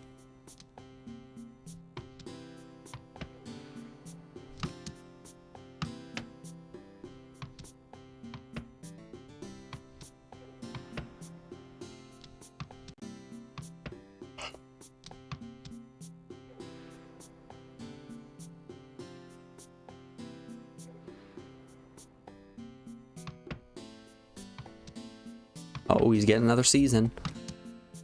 Always out here multiplying.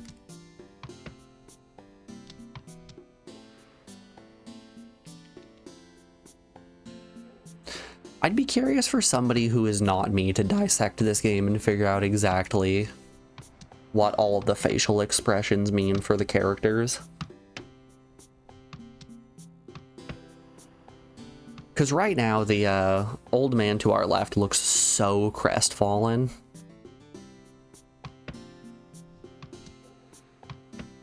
He looks like he's having a bad time. Boom.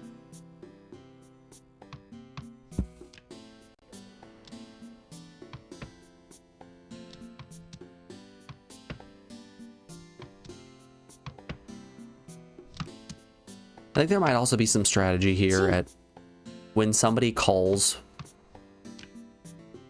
off of one of your discards, you should be paying attention to where the tiles they pull come from.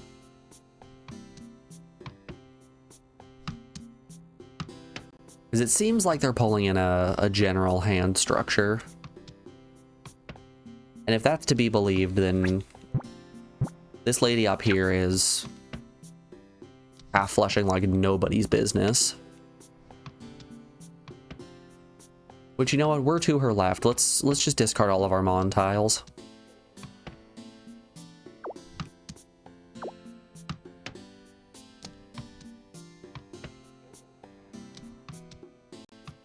Let's see if I can play into her hand at all. Oh, he's happy.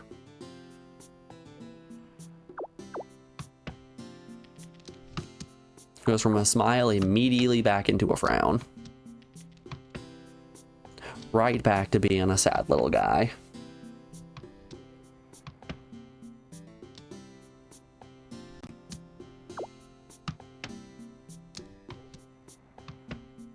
Haha, joke's on you, Joe. The alert broke.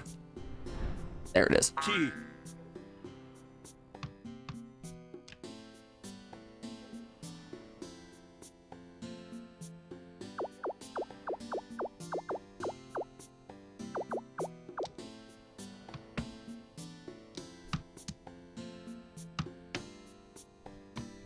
Nope, she didn't want it.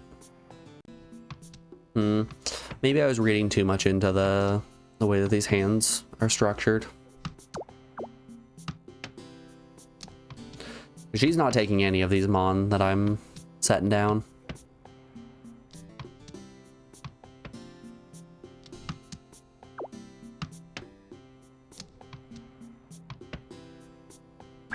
She has a 5 of Mon in her discard.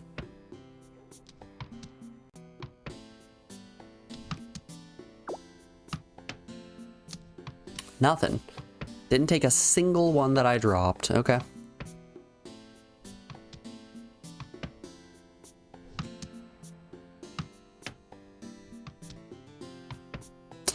Strange game. Strange game continues to be strange.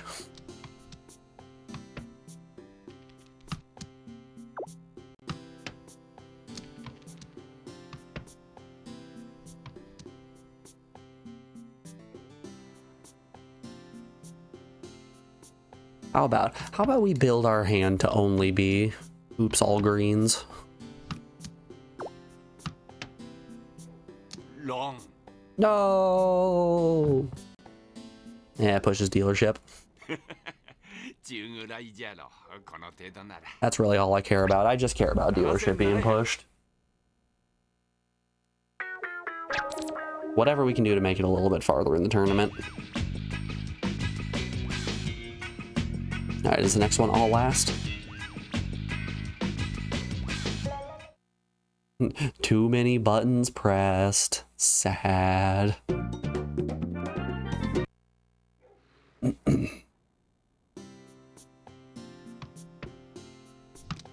Oh boy.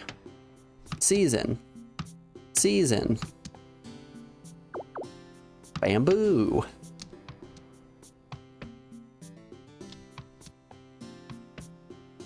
I'm doing it. I'm gonna build a dumb hand.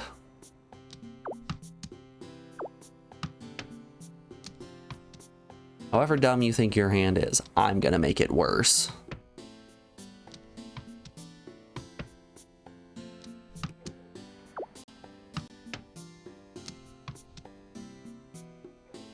Should we try to pay attention to the final tournament? リーチ I think when we get to final tournament, we should start paying a little bit of attention.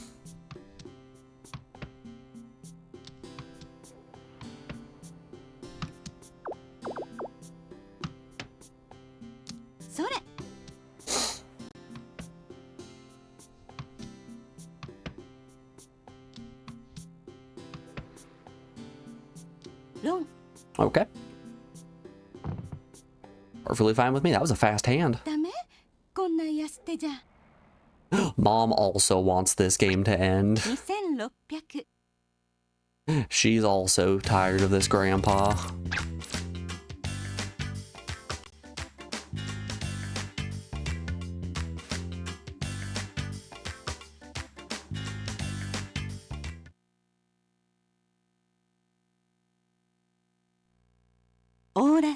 Hey, we're at all last.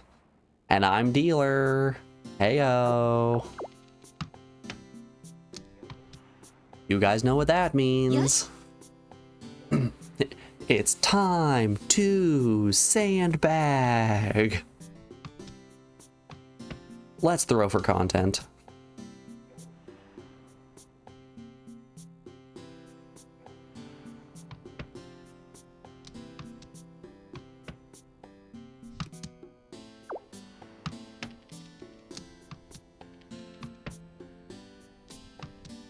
No, we had enough honors and terminals. I might have been able to try for Nagashi Mangan. リーチ Ide's not messing around. He's going real serious.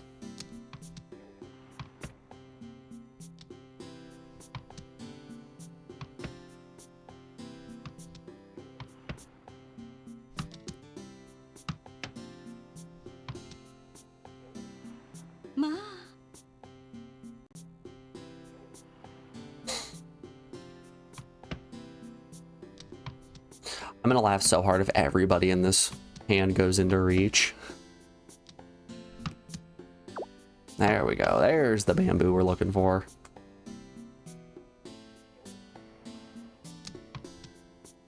Old man looks over at me. Why didn't you call that dragon? You could have been Yakuhai. Say, go sit on your balls, old man. It's because I got cinnamon swirls in every single bite.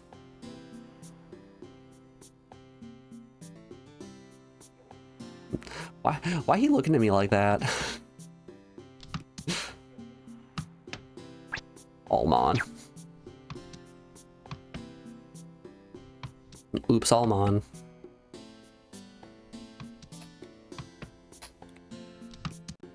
Aww. now I have to discard something that isn't a Mon tile. ロン Hey! Alright, that should finish this round of the tournament. 7700 It's okay. Just 4 more rounds in this tournament. And then after that, another tournament with 6 rounds.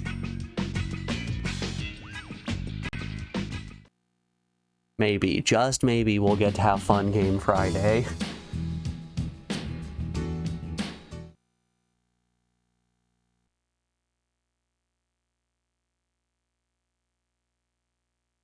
Alright, we got another one. Oh? Are we going back to the dorm room? Was this a 2-round tournament? Hold up, y'all. We might be getting somewhere. We might be cooking.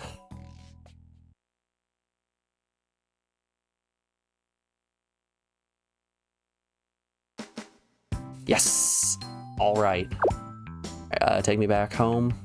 Take me home, Country Toad.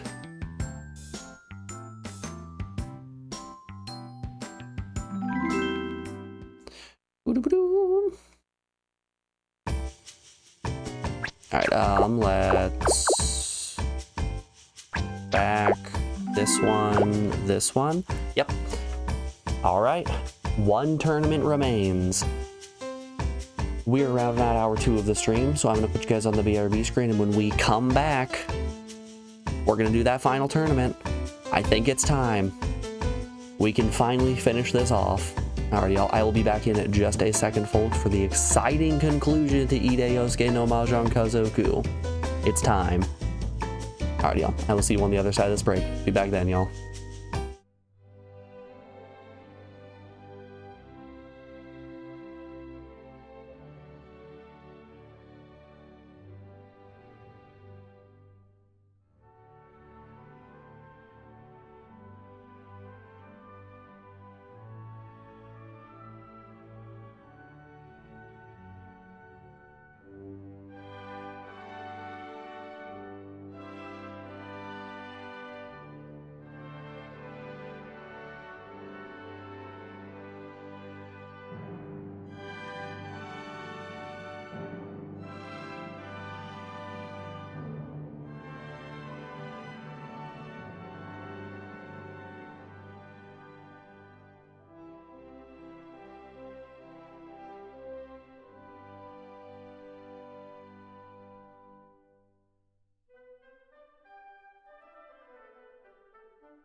Alrighty, folks.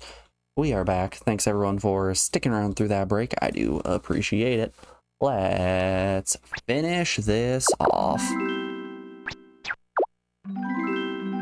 Mahjong tournament, the finals. Hold up, can I get my try to get my translator up before the tournament logo pops up? Is this subscriber stinky? Oh god. トラさんやみんな元気じゃぞ。 This is the Akutagawa Terrazzo Memorial Tournament. The fact that you're still playing Mahjong this week is astounding. Morgan, first of all, thank you for 2 years of subscribing. That's crazy. That's actually insane that it's been 2 years since I've started taking Twitch seriously. But we're here. We're on the final tournament. Grandpa is dead. We might be able to finish this today.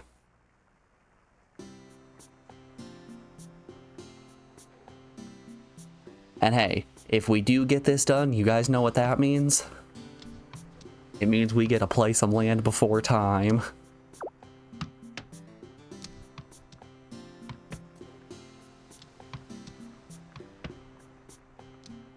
Also, how you doing today, Morgan? It's good to see you. I hope your day's treating you well. One step closer to Mist. Oh no, someone said the name Mist. I gotta push it back a game now. What's the game after Mist? It's Persona. Yeah, I'll do Mist after Persona.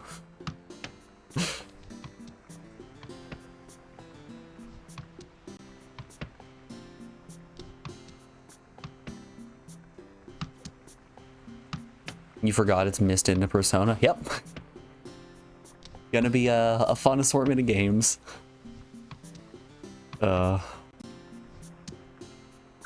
What a combo. Nah, it'll be a good time. I like puzzle games. I like RPGs. I'm sure I'll have a good time with it.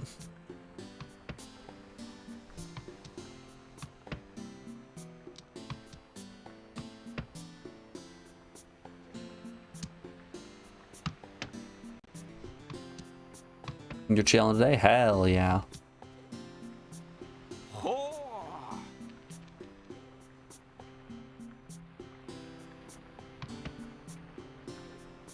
Yeah, I don't know what to expect out of Myst.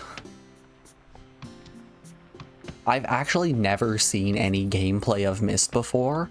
I just know that it's a puzzle game where I think you're on an island.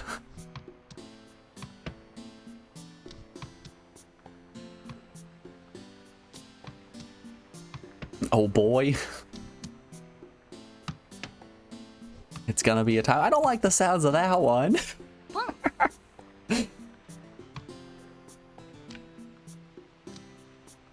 You're making it sound a little bit scary.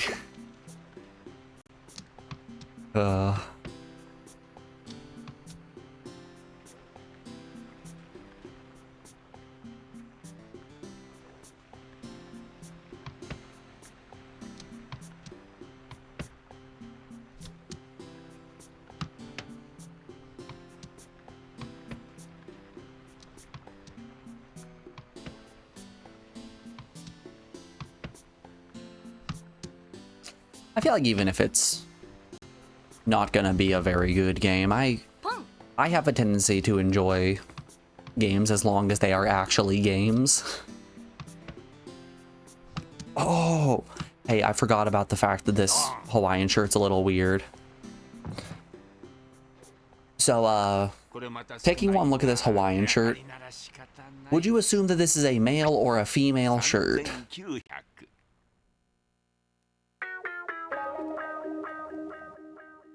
Because let me tell you, it definitely seems like a shirt that I wouldn't see a single female wearing ever, but let me tell you what, the buttons sure are on the left side.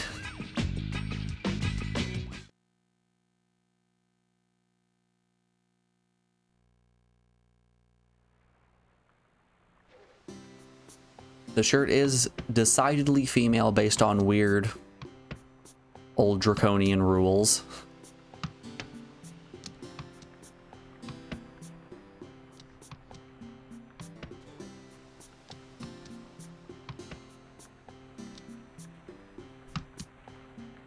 For those of you that don't know, the reason the buttons are on the left side of female articles of clothing is because it's awkward to button something when it's on your left side. So they're designed so that other people are supposed to be buttoning them. Because women can't put on their own clothes, of course they need help. You want to see a shirt where the buttons are on both sides? I think those are called snaps. Joe, I believe those are referred to as snaps. And I'm sure there are a lot of children's shirts that have them.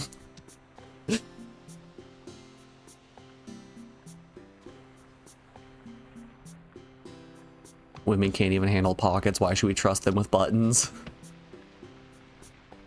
Fucking A.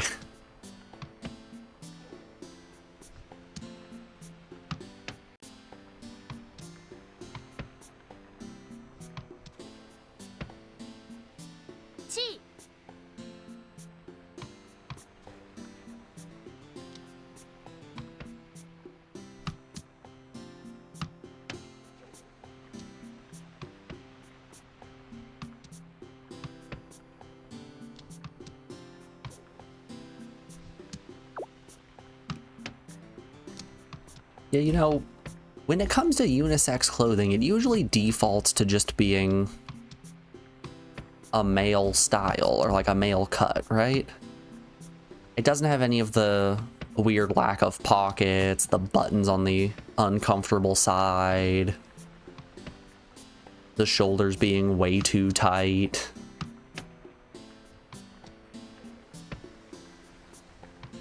And you know, that really says a lot about society. I'm very smart, actually.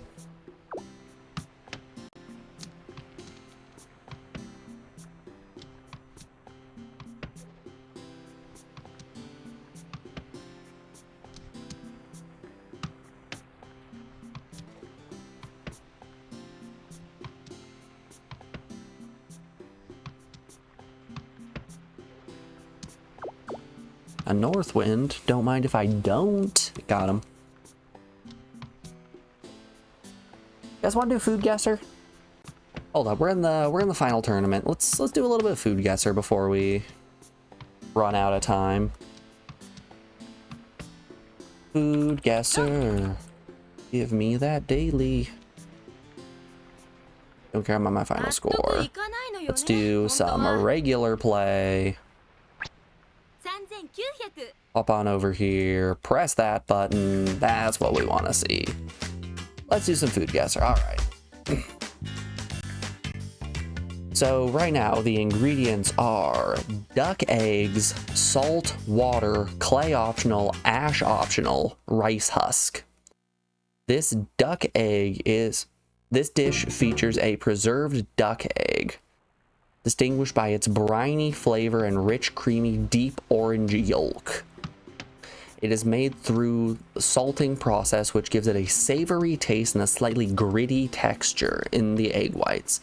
Frequently used in various culinary applications, it can be enjoyed as a standalone food paired with rice incorporated into other dishes to add a depth of flavor.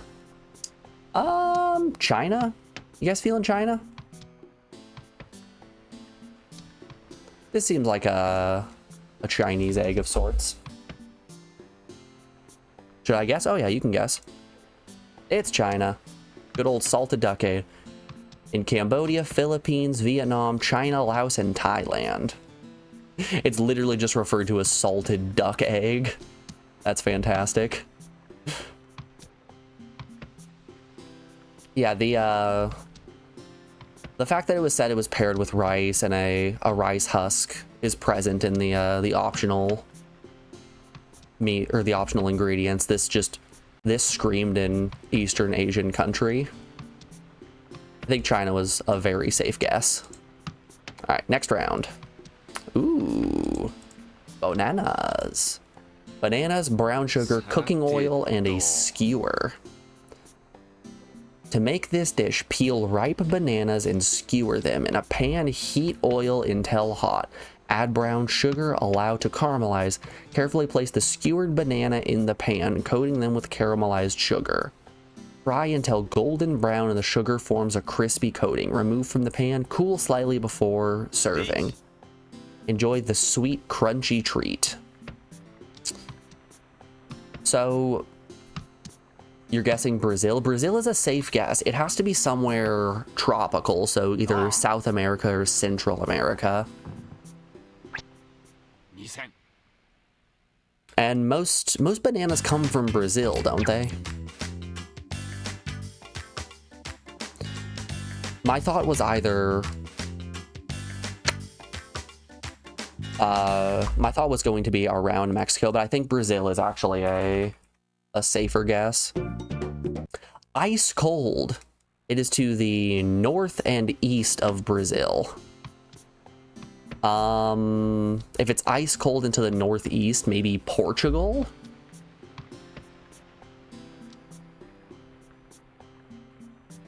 Still ice cold, still to the northeast.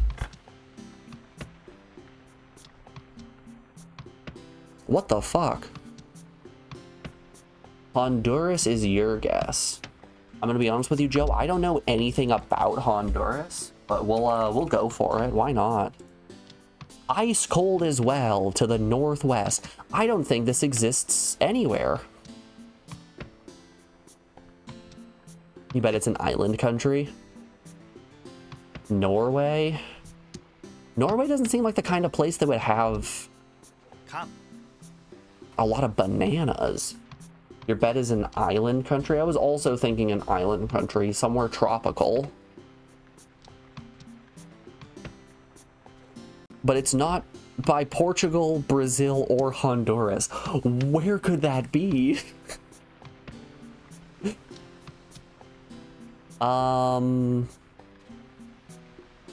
Northeast of Portugal.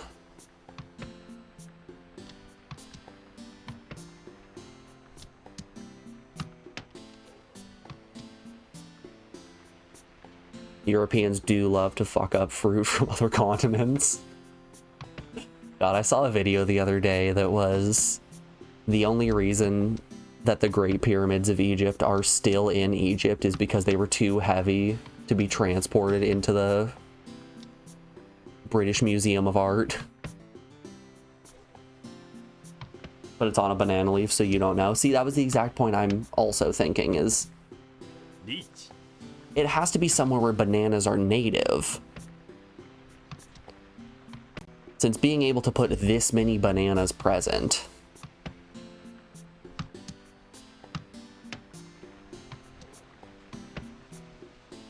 And a fresh banana leaf, like... Your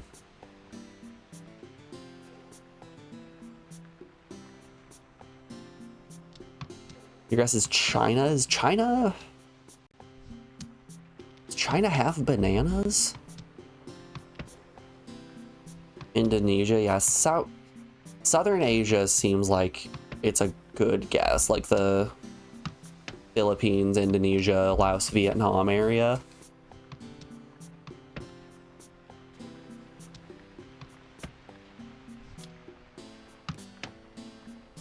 We can try Indonesia. Okay, all right. We're warm on Indonesia, and it is just north. Are the Philippines north of Indonesia?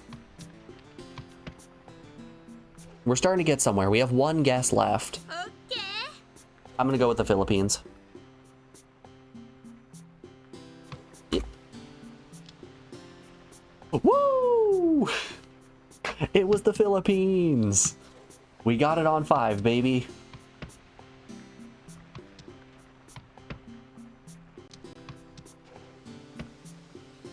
You don't know why the ingredients need to be indigenous to the country. For the most part, these dishes are specific to a region, and it's usually marked as like where it is traditionally found. Like yesterday we had a mocha be the dessert for the day, which in this day and age, mocha is present everywhere, but mocha originated in Yemen in the 13th to 15th century, since Yemen was a huge exporter of both coffee and cocoa.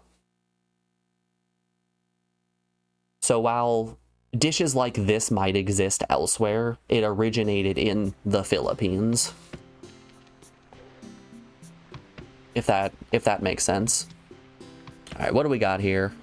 Buckwheat noodles, beef or pork entrails, dashi broth, soy sauce, mirin, sake, green onions, chili peppers, garlic or ginger, garlic optional. What is that? Shichimi, togarashi, mushrooms, and komboko. Japan, yeah, Japan is an extremely safe bet. Literally, as soon as I hit mirin and sake, it's gonna be Japan, right? Is sake really native to anywhere else traditionally? Woo! Motsu soba. Combining soba noodles. Focuses on the beef or pork entrails. That's a little to me. Buckwheat noodles too. You know, we've had buckwheat show up a handful of times. I don't think I'm actually familiar with what buckwheat is.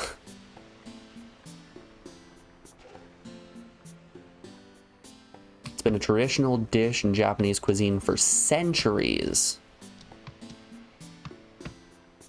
Consumption in the pan can be tracked back to the Edo period, 1603 to 1868. Utilize part of the animals. Minimize waste. That's pretty cool. So, this is literally just a soup that they used in times of struggle in order to not waste bits of animal. Honestly, I respect it. I respect this more than you could understand.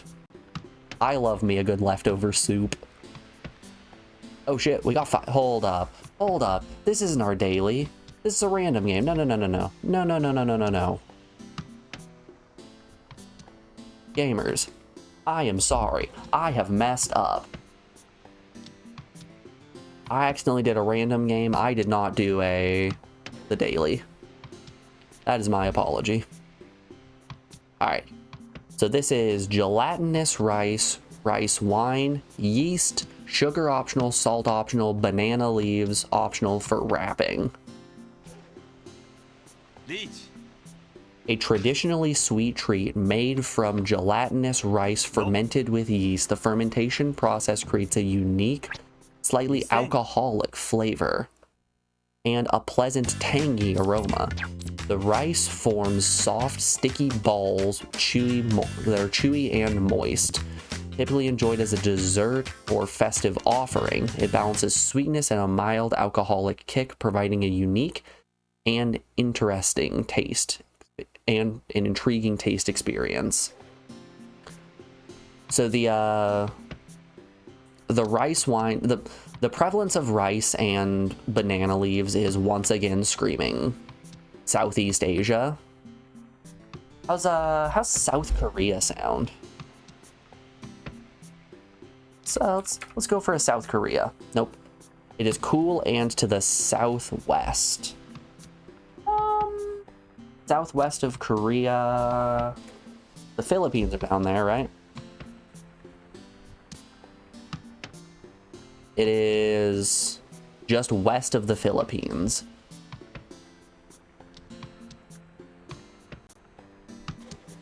Good golly, my lack of geography is really coming to bite me now. Is Laos west of the Philippines? Vietnam? I think Vietnam's a safe one. Laos, Vietnam area. It was Vietnam! It's probably China. So if it was China, the compass would have definitely been pointing up north. We were basing this exclusively off of the compass. Various regions of Vietnam, often festive occasion or cultural tradition. That's pretty cool. A slightly alcoholic dish with a mildly tangy taste. Okay, so this is where the Philippines are. I think this over here is Indonesia. Yeah. That compass can't help me because I don't know geography. Buddy, me too. Alright, this is screaming Europe, just looking at the outside here. So this dish consists of flour, sugar, butter, eggs, baking powder, milk, raisins optional, currants optional. Ooh. Traditionally has currants in it sometimes. That's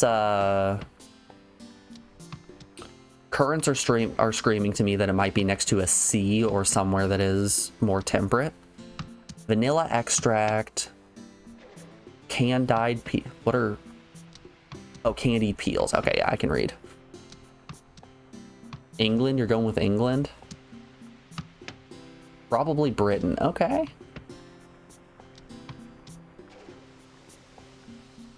Dish consists of sweet, slightly crumbly buns enriched with a hint of citrus flavor.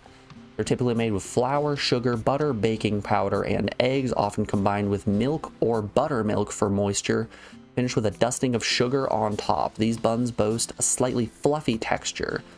Delightfully simple, but they are usually enjoyed as a tea time treat or a quick snack. Okay. Yep. United Kingdom. Yep. The good old Paris buns.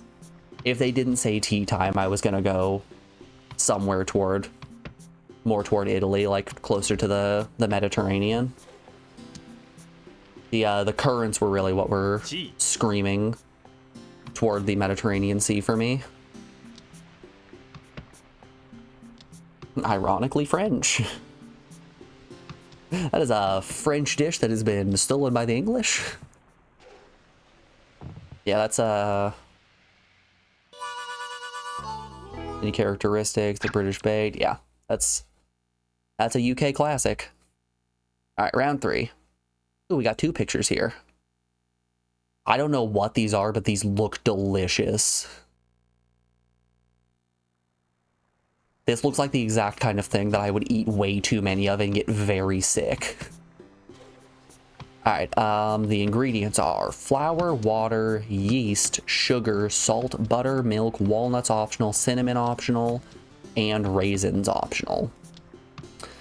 This dish is a delightful pastry, typically made with layers of thin dough, often filled with sweet or flavory fillings, such as walnuts, sugar, cinnamon, or cheese. The dough is rolled in spiral coils before baking, resulting in a flaky, crispy texture. It's a popular treat enjoyed as a snack or dessert with a golden brown exterior that adds an irresistible appeal. They look real delicious. They do look real delicious. So these ingredients give us nothing. These ingredients really give us nothing.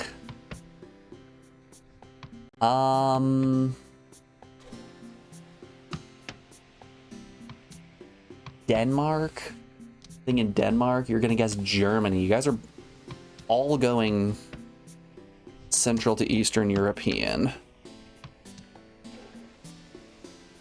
See, my go-to thought was something around Central America.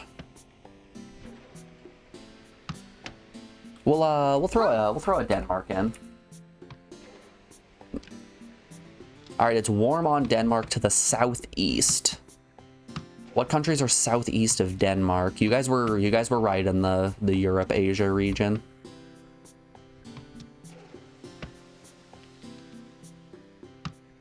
Denmark is like up. It's in Northern Europe, isn't it?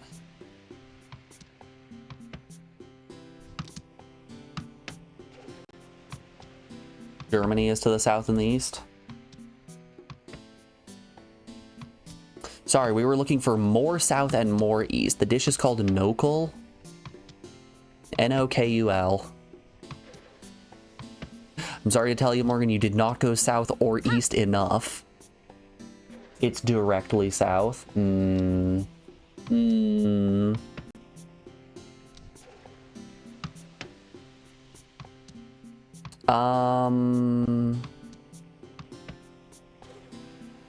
is that far enough away? It's only warm, it's not very warm.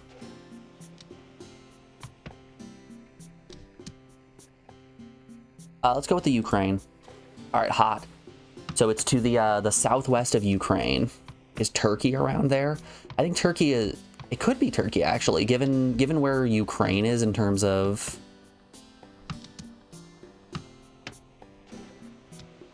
In terms of space, it could be Turkey.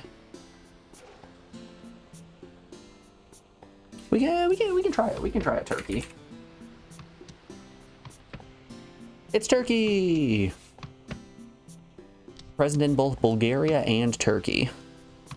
It's common in Turkish cuisine, most notably within Turkey and Bulgaria. Or with sweet or savory items. Ingredients are a basic dough made from that. All would have been said.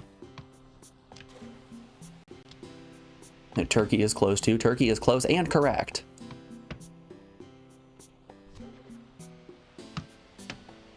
Yeah, so we went boom, boom, over to Ukraine and then down to Turkey.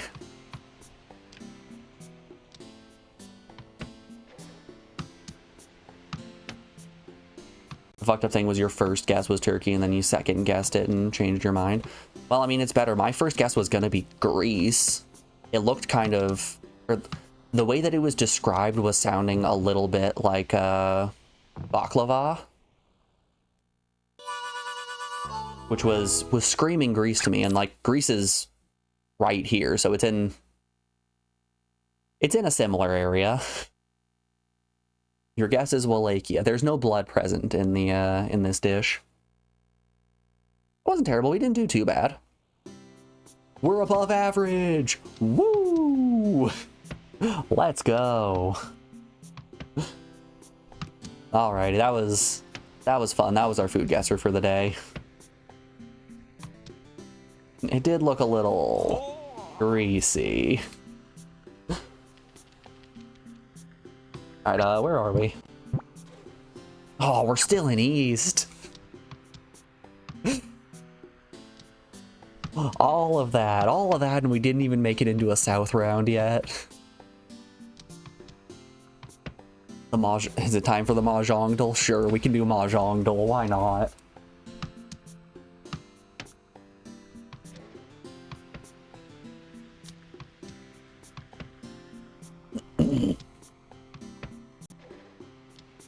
Alright, let's do the Mahjong Duel. Alright, first order of business, let's put in our starting hand as 13 orphans with a double red dragon. Nothing, okay. So, that's wild. The hand could be Tanyo.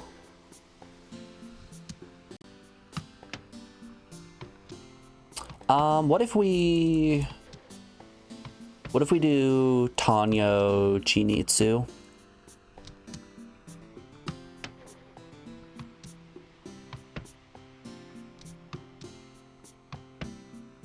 And then how's a pair of fives look? Sorry, a pair of fours. Okay, so we have 3, 4, 5.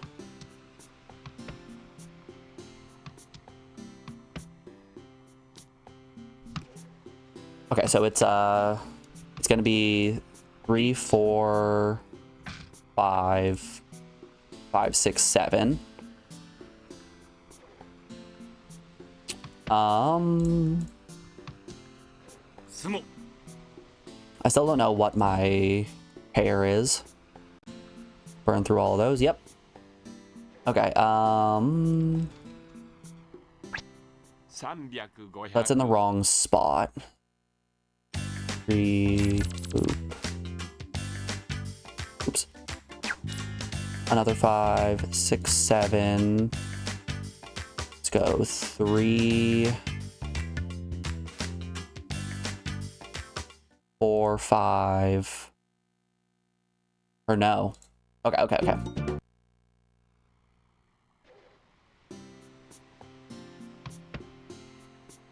Hold up, what does... So we could be waiting on a 3, a 4, or a 5 to complete our pair. Pon. Here's what I think we're gonna do. I think we're going to go 3, 3.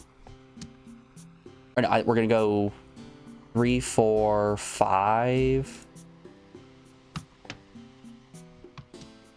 And then we're waiting on another 5.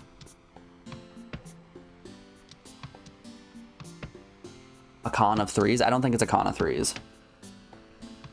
I don't believe the Mahjong handle counts cons. I think we're waiting on a pair of 5s here.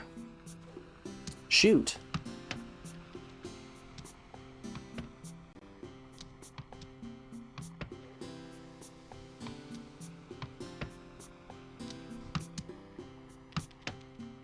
Okay, so it's a triplet of 3s then. 2, 3, and then a 4, and Roan on 5. What the fuck?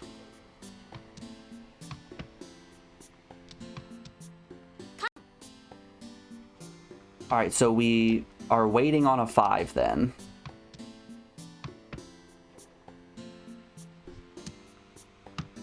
Okay, I think we have all the pieces here. We can put this together. So it's a 3. We have to have the 5 here.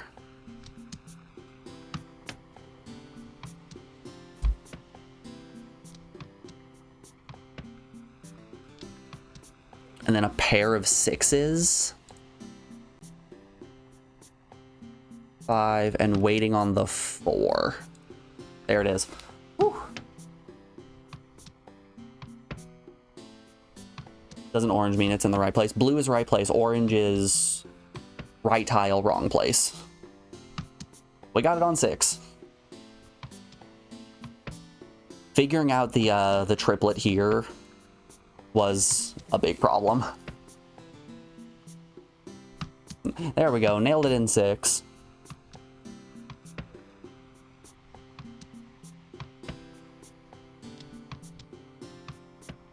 Nice. Nicely done. That one took you a while too. I sent this in to the Discord when we did it the first time. I think I got my first hand in, yeah, I got my first hand in 5, second hand in 6, third hand in 6. Good old Mahjong handle.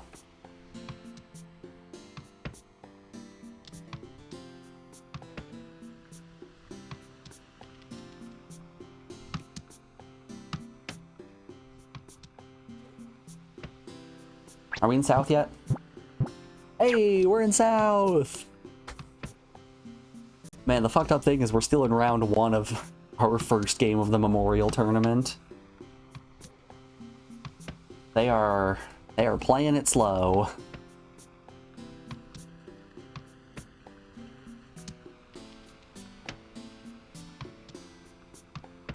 Wordle does blue in the... With Wordle, it's blue is wrong, orange is correct. I thought it was green and red. I guess maybe that's a colorblind mode. Wrong. 5200. New York Times Wordle. We've updated our terms of service. I don't care. Hard mode, don't care. Yeah, let's, boop, boop. Sure, why not? UDIO. Yeah. Oh, sorry, it's green and yellow. And then when you turn on high contrast mode, yep. Okay, that does turn it to orange and blue.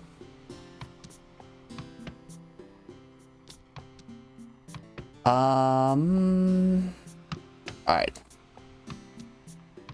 Starts with an A, has a D in it. It could have a Y. After doesn't work. Allowed doesn't work.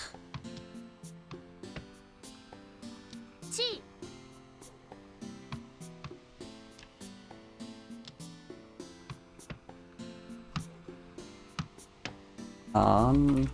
Adept would work.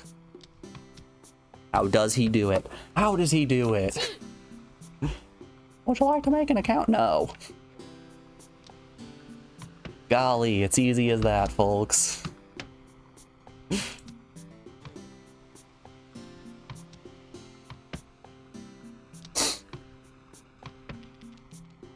Damn, what's going on with this hand? リーチ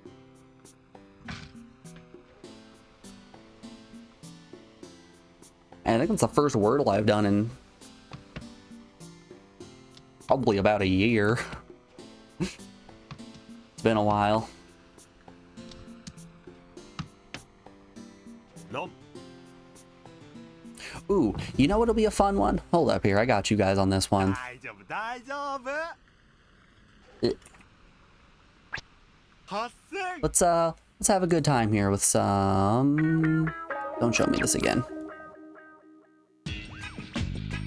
Let's do some Pokedoku. Alright.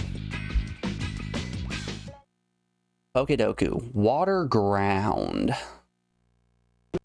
Water ground screams Gastrodon to me. Dragon ground, that's a Garchomp. Rock ground.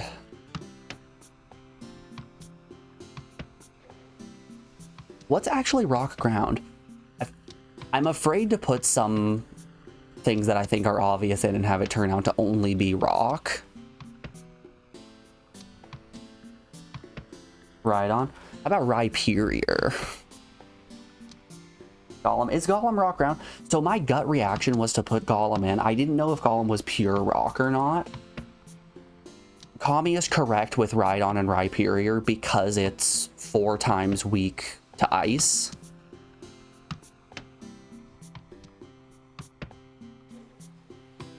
But no, we'll ride on this dick. Alright, water fossil. Let's do Omastar. Dragon fossil. Dragon fossil.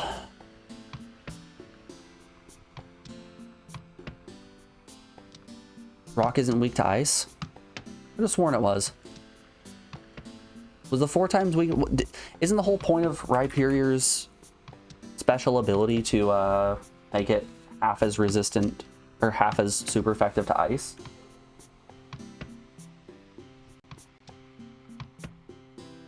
Rhyperior, show me the weakness chart here.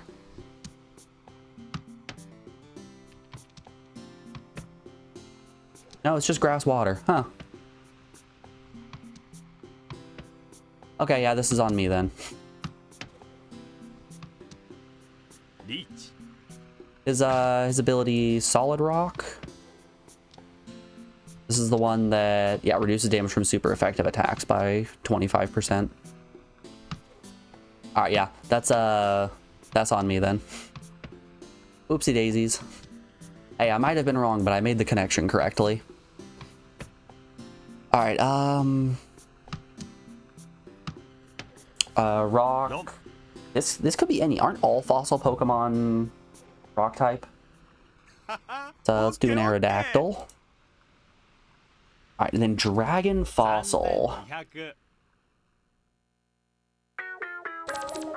Also Dracozolt. Yeah, any of the fusion ones from Galar are gonna be dragon, aren't they?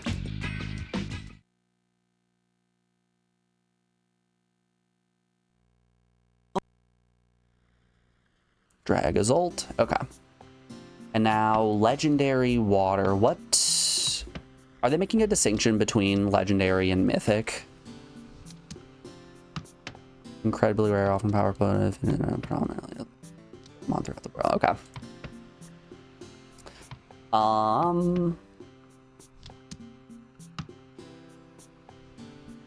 Legendary water could be Palkia. Could be Palkia. What is the distinction between a legendary and a mythic Pokemon? Because I get actually about this all of the time, and I don't actually know where the line is. I'm assuming for legendary, no longer includes Ultra Beast, Mythicals. Yep, doesn't include Mythicals and Paradoxes. Yeah, I understand Ultra Beast. I understand Paradoxes. I don't understand the distinction between Mythic and Legendary. Legendaries are often the cover ones. Okay, so Legendaries are box Pokemon. Let's go with Palkia. Again, Yveltal is dark. Zacian and Zamazenta are Steel Fairy.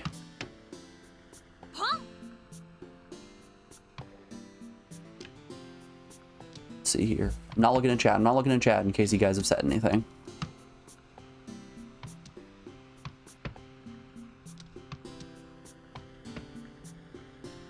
Dialga is Steel. What do we got going on in Gen 5? Reshiram and Zekrom are Fire and Electric. Gen 6, Xerneas is Fairy. Gen 8 is... or Gen 7 is Steel and Psychic. Who are Dragon Legendaries?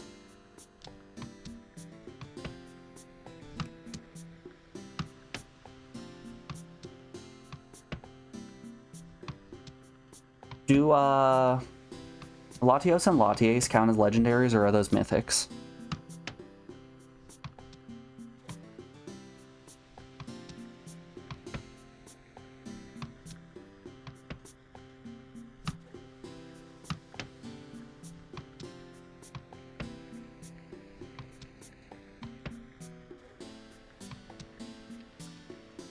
Let's... You're pretty sure they are not mythic. Okay, let's, how's a Mega... Is it Lati? Lati. Sorry, give me a Latios Mega. There we are. Look at that. Honestly, if you put a Mega in, you're so likely to get it down to like a 2 or 3% because nobody is ever guessing Megas. All right, Rock Legendary. Is Regirock a legendary or a mythic? I know those aren't box Pokemon.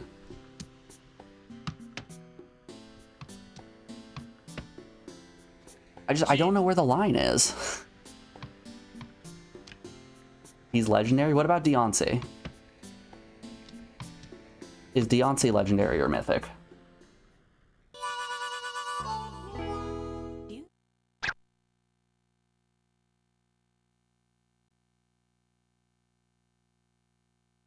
There are only 3 rock legendaries. Deontay is not legendary. Wild, okay.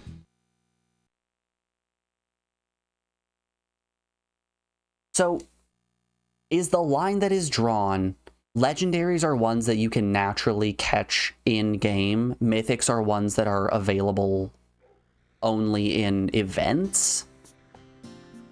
Is that the way that it works? You consider mythic Pokemon ones you can only get from events. Okay, yes, I was on the right track.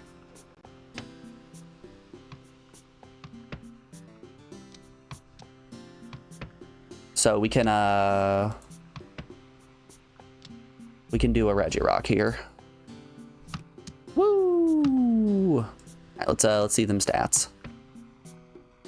Most common guess was Quagsire. Damn, doing my boy Gastrodon dirty like that. Dragon Ground was Flygon. I forget that Zygrade exists. I really forget that Zygrade exists. Golem is Rock Ground. Onyx is Rock Ground? could have sworn it was rock exclusively. Yeah, I could have put in most of the things I was guessing. Because it turns out that they are, in fact, usually rock ground. Yep, that all makes sense to me. Forgot that Tyrantrum existed. I'm gonna be honest, forgot Tyrantrum existed. I always grabbed, what was it, Aurorus?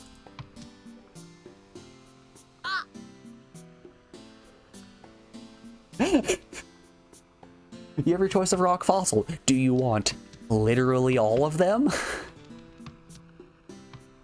This cell is quite literally just name a fossil Pokemon. Kyogre, Suicune. And those are the only ones we care about. I guess Tapu Fini.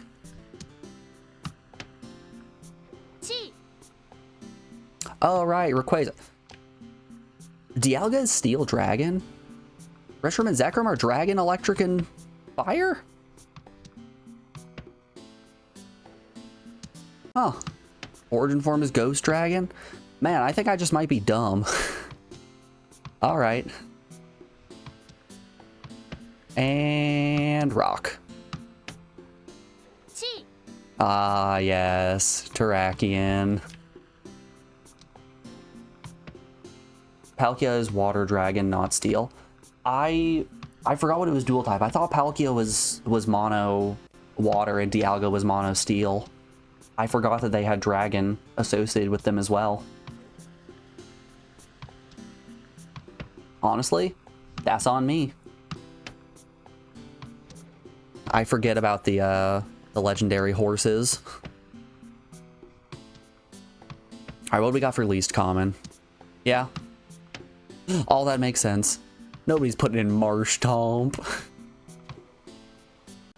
Dracovish.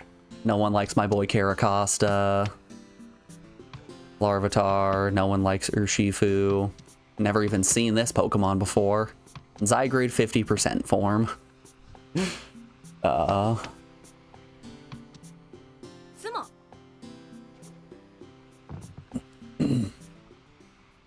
納得いかないのよね、本当は。 Alright, we killed a little bit more time. How deep are we? How we doing over here? Okay, well the round just ended apparently. But there's not a snowball's chance in hell that would be sitting in second place otherwise.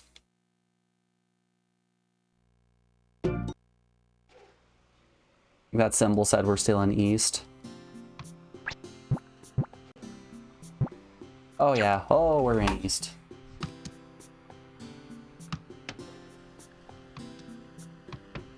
No one's putting in Ogre Pawns.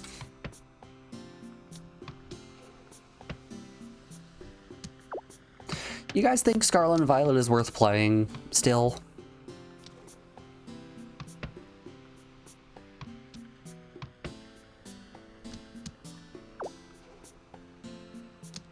I think my waiting for the game to not be a buggy mess is never going to really happen.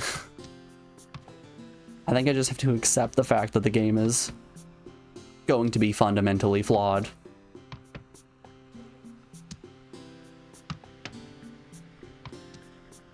You're not going to unless someone makes you.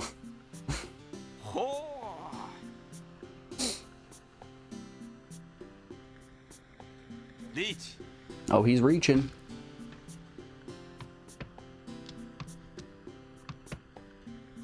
I don't know, maybe when the Switch 2 comes out and Switch 1 games go on sale for like $20,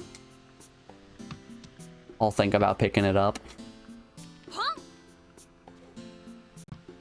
But I sure as shit am not gonna hop on the eShop and pay full price for it. Good lord, that's not happening.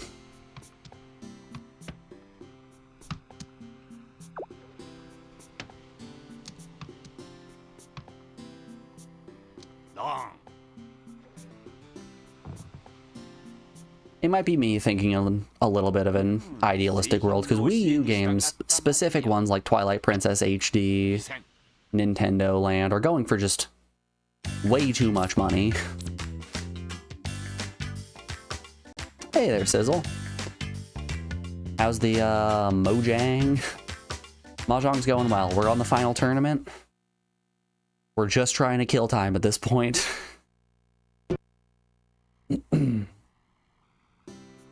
Final? Yep, final tournament. How you doing today, bud? It's good to see you.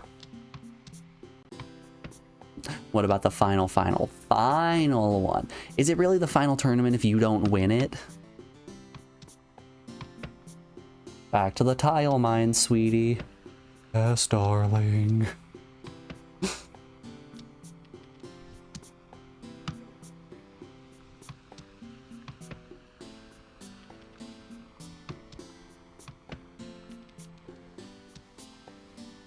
Sorry, we're pretty rapidly descending into insanity.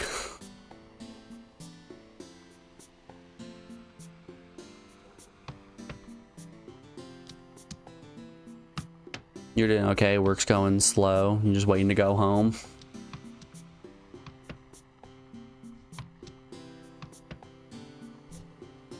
Honestly, I'd prefer slow and boring over slow and stressful.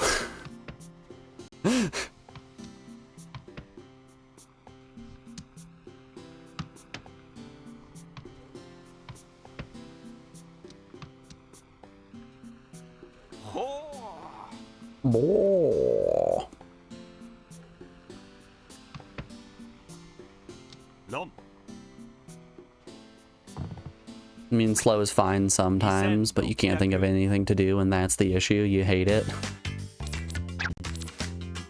Well, it's time to hop onto Ninja Kiwi's website and play Bloons Tower Defense 2.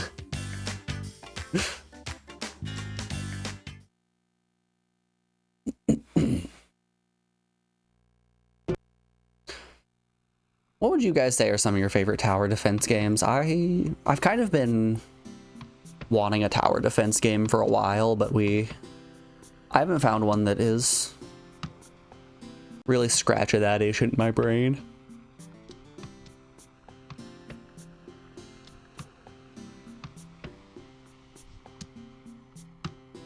Dungeon Defender.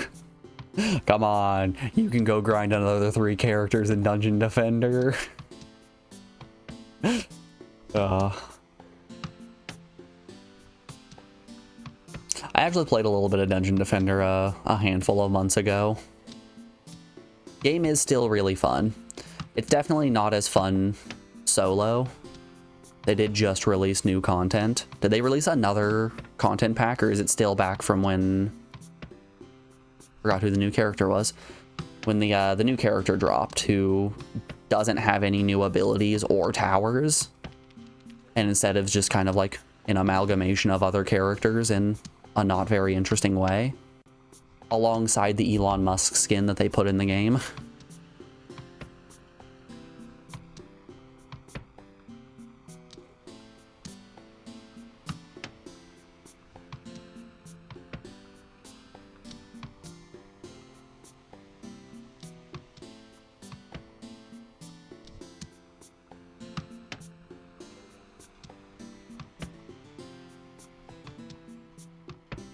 I have very fond memories of Dungeon Defender.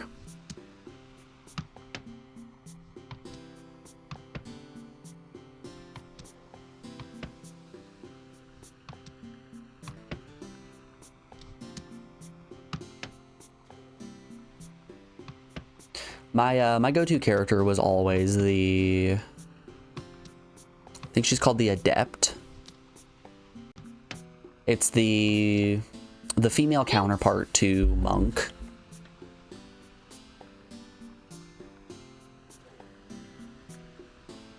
I always preferred her over Monk because she actually has access to the ability to physically fight alongside her slowdown auras. And Monk's fine and all. I just always liked to run her more.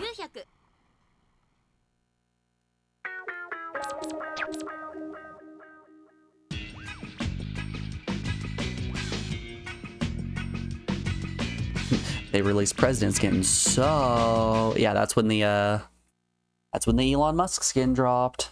Yay.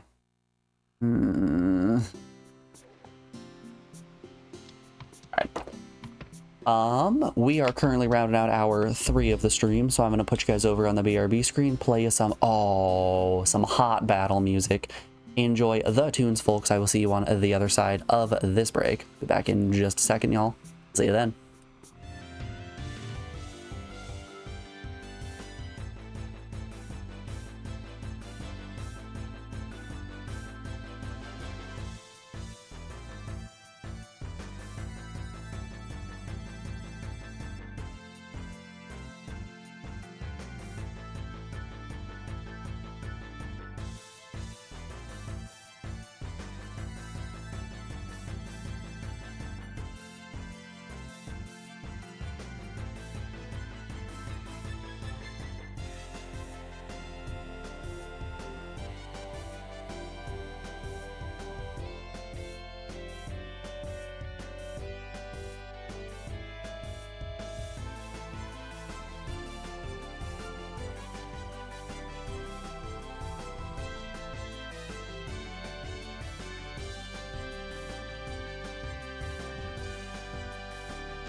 Alrighty, folks, we are back. Thanks everyone for sticking around through that break. I do appreciate it.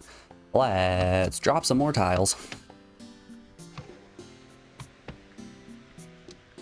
Yeah, you know, Sizzle, you say that Dungeon Defender is 500% weirder than it was 10 years ago. I remember back in the day when they had their first release of presidential skins and it was Obama and Mitt Romney. If you want some weird skins, there was a Mitt Romney and an Obama skin. I wonder if I can find that. Well, that's weird too. It is. Ew, monkey Elon Musk. Ugh.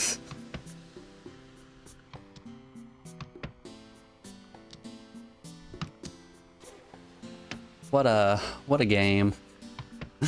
What a game indeed. All right. I am assuming that these are in release order. Free DLC, capture the flag, hermit. I don't care about that. President's Day surprise back from 2012. That's the one we're talking about. Fucking funny. Hold up, y'all. You know, the good old President's surprise back from March of 2012 with the President Obama skin and the Mitt Romney skin. Oh, what more could a person want? I think that's the secret. Dungeon Defender has always been very weird. That was only a year after the game had been released.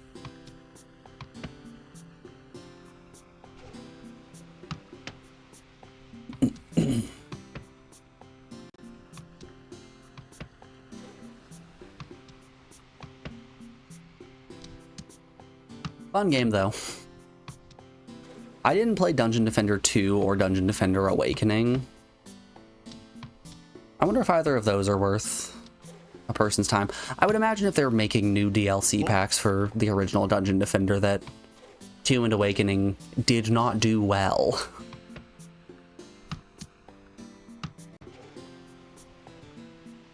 I think that's a bit of a safe assumption to work under. さてと。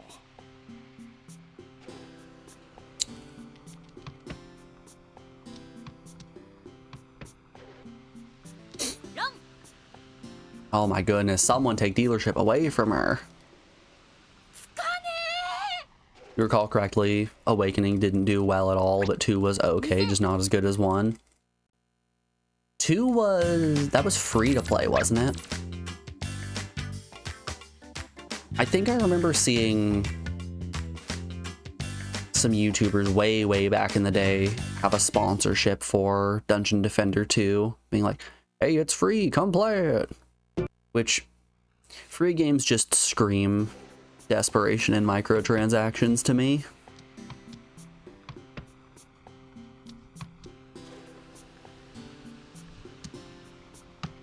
I'm not looking for microtransactions in my game. I want macro transactions.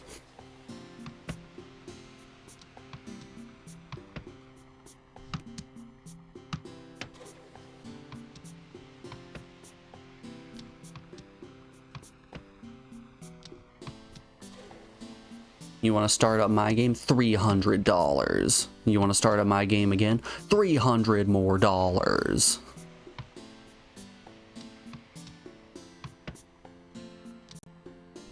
It's like an all-you-can-eat buffet. You get your money's worth as long as you gorge yourself to the point that you're sick when you show up.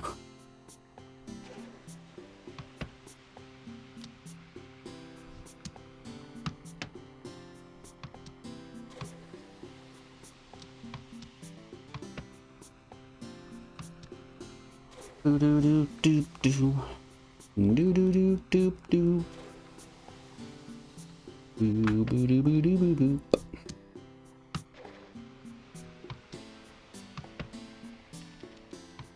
What do you guys think is the best PS1 soundtrack that exists? Final Fantasy IX might be up there for me.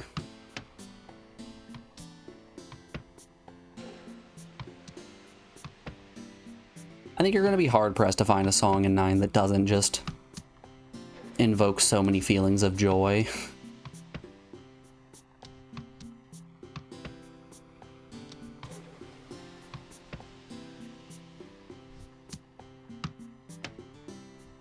Are we still in East? Oh yeah, we're still in East.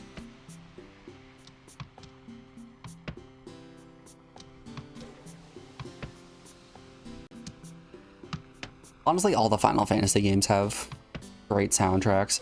As much as I hate Final Fantasy VII, I think that the music in 7 is easily its strongest point.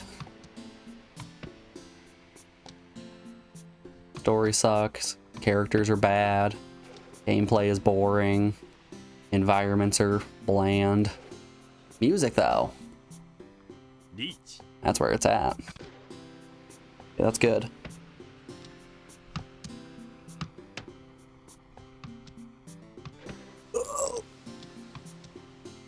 リーチ Ooh, double Ricci, okay.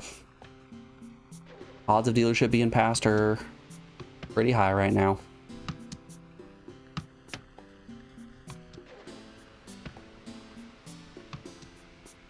That's all we want. That's all we're looking for.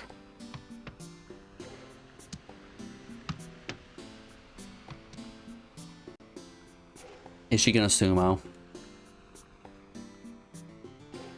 リーチ Oh no, they're just all going into Ricci. Okay.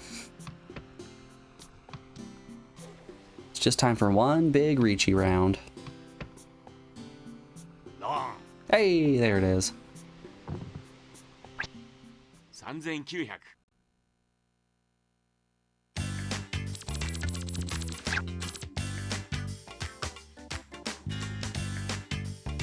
It's getting close. That it is.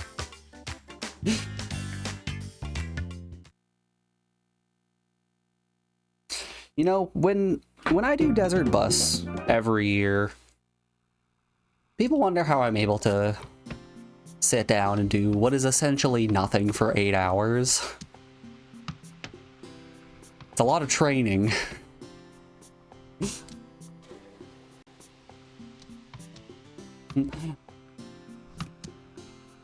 Well, you see, I kind of sat down and played Mahjong, and by that I mean I just mashed my circle button for... What are we going on, hour 30, 40, something like that?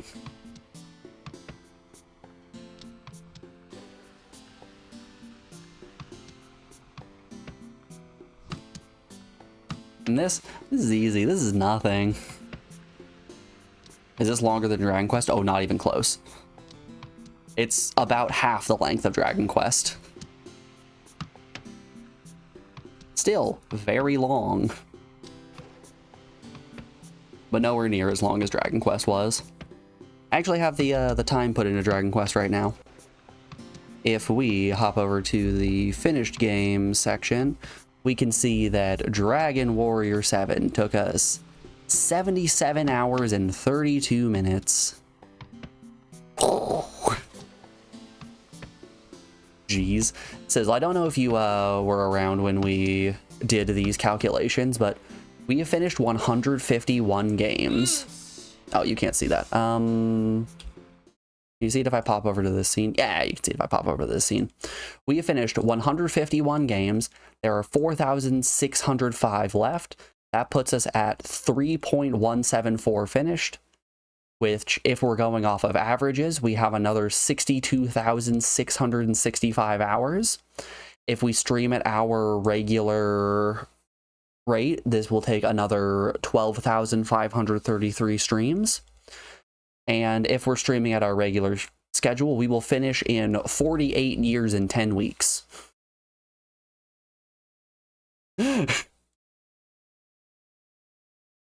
Huzzah!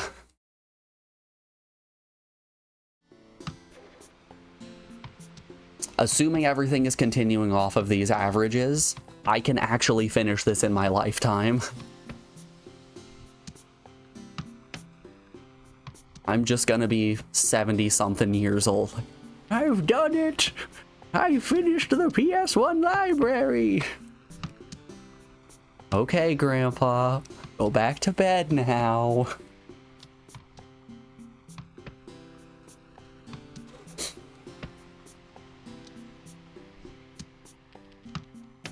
That would be crazy. So the way that I'm calculating those averages is I have my average play time calculated based on the games that I have finished. So having only finished 151 games, my average is a little bit off. Since there are so many games that are going to be very short, there are so many games that are going to be very long. The amount of time that this is going to take is going to be a little bit iffy until we hit something closer to maybe the 500 mark. Mind you, there are also a handful of duplicates in my all games list that I need to X out as we go. like good old Battle Arena Tushinden? Battle Arena Tushinden 2. Not to be confused with Battle Arena Tushinden 2. Or Battle Arena Tushinden 2 Plus. There are a handful of duplicates that we will X. And as we cross those out, the number of total games will go down. And as that goes down, our amount of time will change drastically. That game's going to be an hour tops. See, that's how I think a lot of them are going to go. I think we're going to have a bunch of Mars Moose games. We're going to have a bunch of like the Dingo Entertainment movies. We're going to have a bunch of the other educational games that we're going to be able to just plow through in an hour tops, each of them. So in one day, we can reasonably get through 5 games.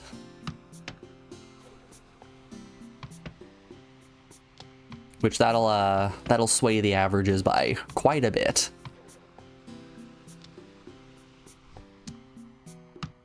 But then again, we'll have games like Ide Yousuke no Mahjong Kazoku that should reasonably take somebody probably about 10 hours to get through, but I've been going for like 40.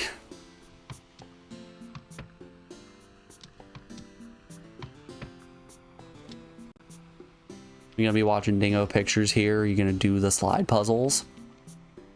Why not both? I actually don't know anything about the Dingo Pictures movies except for the fact that they exist and look phenomenal. So I had no clue that they had slide puzzles associated with them. But yeah, I'll do some slide puzzles. I'll get upset at slide puzzles.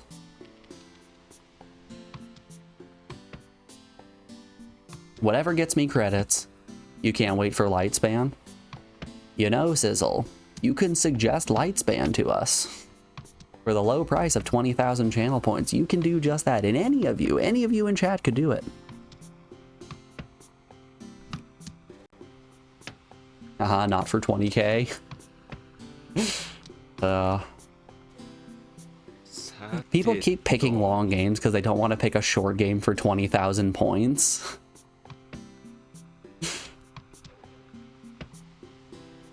But because people keep picking long games, the queue keeps staying around the same length. So the price isn't going down. Lightspan games are videos. So here's the thing. Sizzle, if you can find a list of all of the Lightspan games, I want to do a sub goal where we just do a ps1 movie night. Where I'll take like a day in the weekend and just watch like 8 hours or something of PS1 movies, like the Dingo Pictures ones, 16 Tales, any of the Lightspan. We can just do a nice PS1 movie night.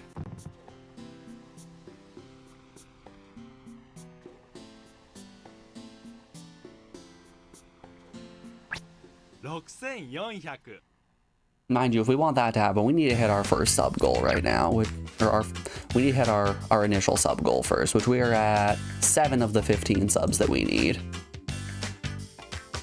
Which for that one, we'll pick up the Pocket Station, we'll do the Revenge Tour.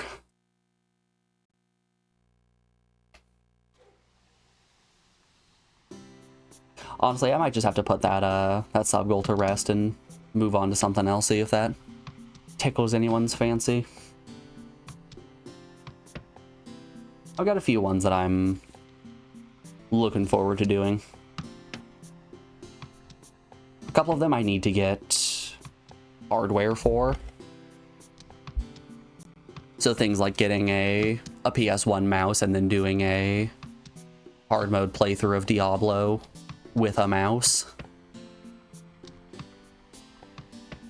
Or getting a DDR pad and doing luck mode Symphony of the Night on a DDR pad.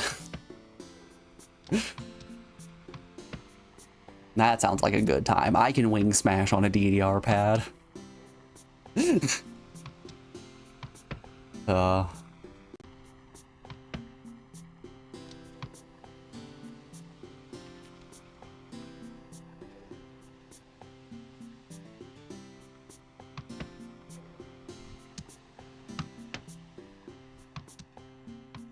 But I assume there are just a whole mess of games that are going to be very, very short.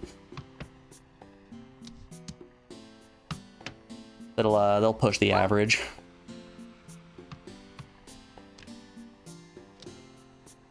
And send you another Twitch streamers list that has all the Lightspan games on it. All right.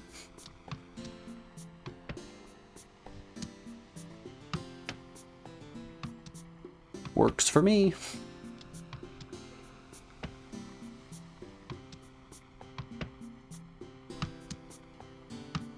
Are the Lightspan game?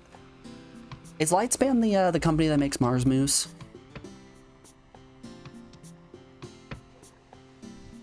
Oh, they do Every Child Can Succeed. Okay. They also do 16 Tales. All right. リーチ Yeah, yeah. Yep, they do Mars Moose as well. Okay. Holy fucking hell.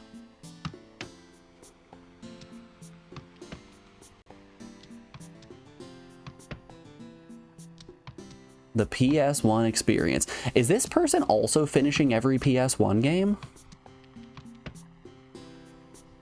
Are they doing it?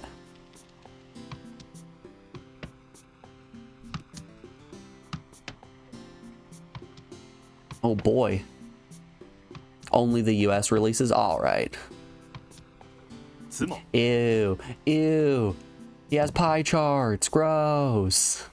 ふう浮いた浮いた2000R Copy of Best and Worst.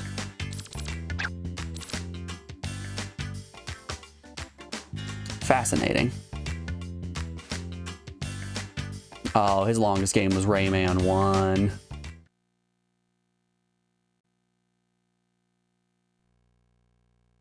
Rayman 1, Wild Arms 2, Monster Rancher, Road Rash, Legend of Mana, another Road Rash, a third Road Rash. His top 10: Symphony of the Night, Metal Gear Solid, Crash Bandicoot 2, Wild Arms 1, Spyro 3, Tomba, Kodelka. Hey! This is someone who appreciates Kodelka. Shoutouts to it.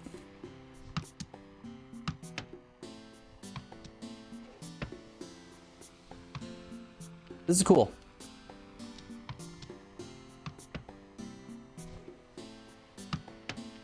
Total amount of time spent, 8,804 hours, 59 minutes, and 29 seconds.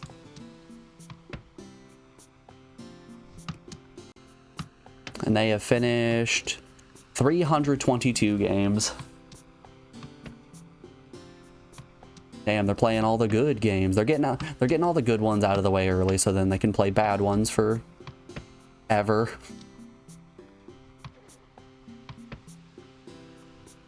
You could drop a link if it's not already on there. Yeah, send that my way. チ The list here hasn't been updated since somewhere in 2024. When was this last update? Let me scroll. There we go. Yeah, this was last updated in December of 2024. This individual still doing stuff? I think they might be a little bit burnt out on PS1 games. They're doing retro achievements, doing Tokyo Mirage, playing some stuff on the PS4. リーチ They are, but also their life is hectic. Fair. Totally fair. Oh, wow. They're rank 233 on retro achievements. Hey, that's pretty good. こんなとこじゃな3900 That is not bad at all.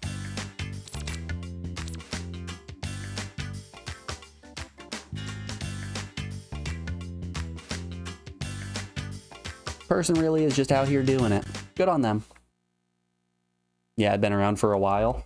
Can tell. Good for them. Drop them a follow.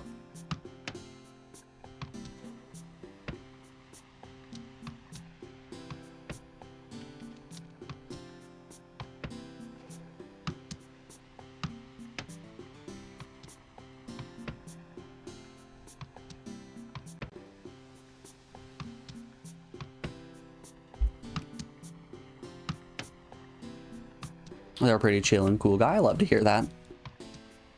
I hate finding people who are doing cool things conceptually and then you go and try to consume their content and they say some really problematic things. Like, I got recommended a video a while back. It was like a 4-hour long challenge run of The Legend of Dragoon where the person was using only items.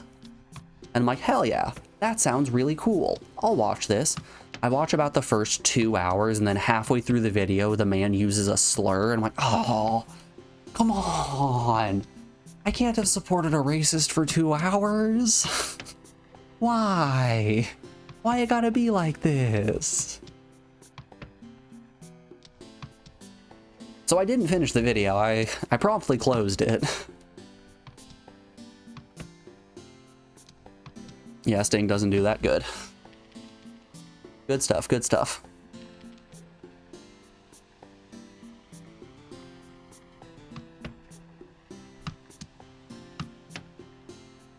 Pong.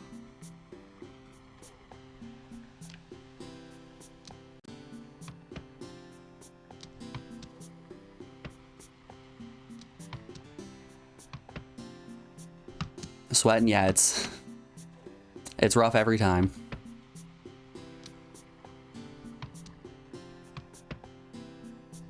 Be a company spokesperson if he wanted to, but life limits him. That's the way it be sometimes.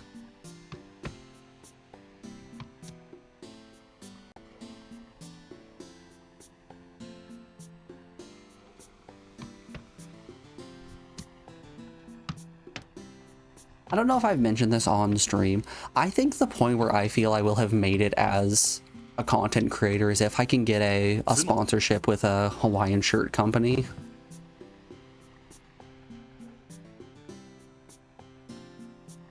Like, making content creation a living, making copious amounts of money also, sponsorship with a Hawaiian shirt company. Now we're talking.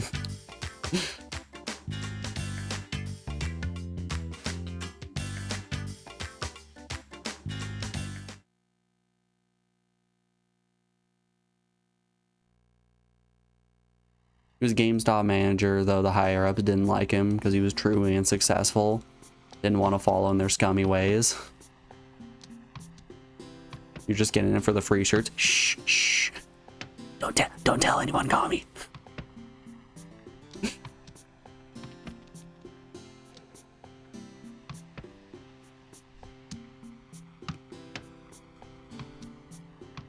I had a friend who really wanted to become a medical doctor, but couldn't get accepted into any medical school because during the interview, he would refuse to accept the scummy ways that the medical field wanted to exploit people. So in the interview process, instead of lying and being like, oh yeah, I'll refuse somebody's surgery if their insurance doesn't pay for it, he's like, no, that's fucking dumb. If someone's dying, I'm gonna take care of them.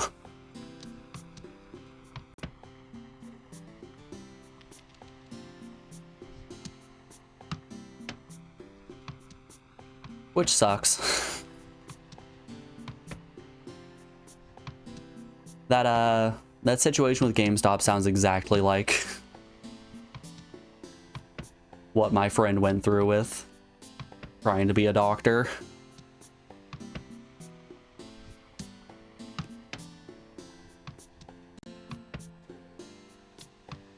Large corporations are just generally terrible.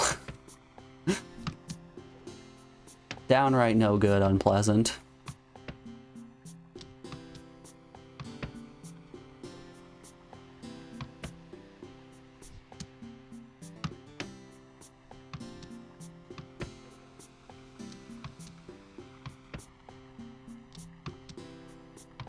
There's got to be one company that would do that for you. I gotta get my numbers up first, and then I'll start scouting out companies. I'm getting a lot of emails and notifications on Twitch that's like, hey, Streamlabs has another sponsorship for you. Come on, we'll give you $20 if you shill out Factor for a month. Ah. リーチ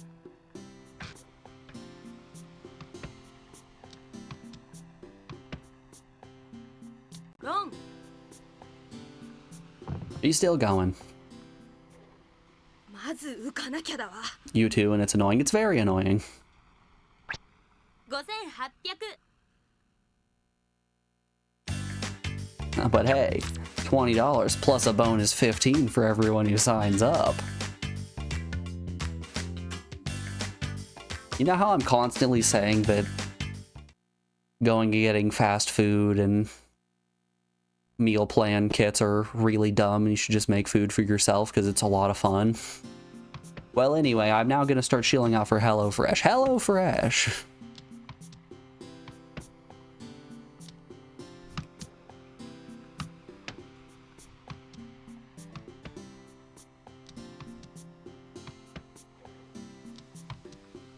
Now, I actually disagree with HelloFresh on an ethical level. They exploit animals for free labor in an extremely unethical way. So even if I was going to do a meal kit, which not gonna do, I'm not gonna pay extra money to have somebody else tell me what I'm gonna cook for dinner. I don't support the exploitation of monkeys to collect coconuts for their coconut milk.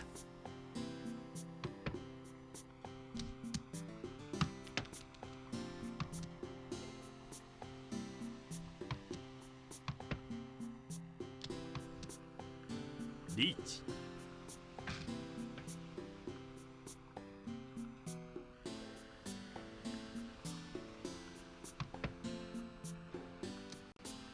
Can't wait to use code Urian shirts for 20% off. Oh, that's good. Oh, that's really good.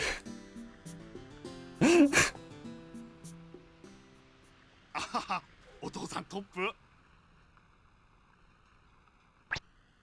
1300 I wonder if I could find a Hawaiian shirt company. No. We're skipping that alert. The hell with you, call me. That was too good.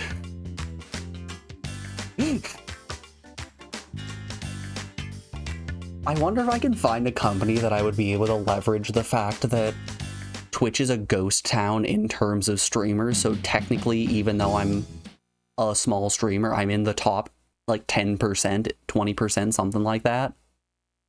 I wonder if I can use that to leverage a sponsorship in some way.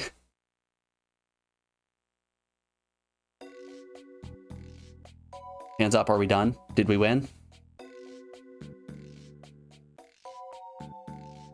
Free me. Free me from Mahjong.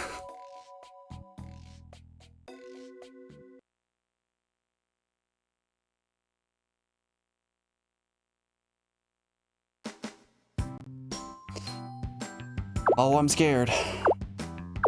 I don't know why I'm blanking on what all of these menus are saying. Hold up here. Boop. Boop. Let's scan these bad boys. Leave room, exit game. Let's return to room. Give us credits. Show us the credits. Oh, I'm sweating.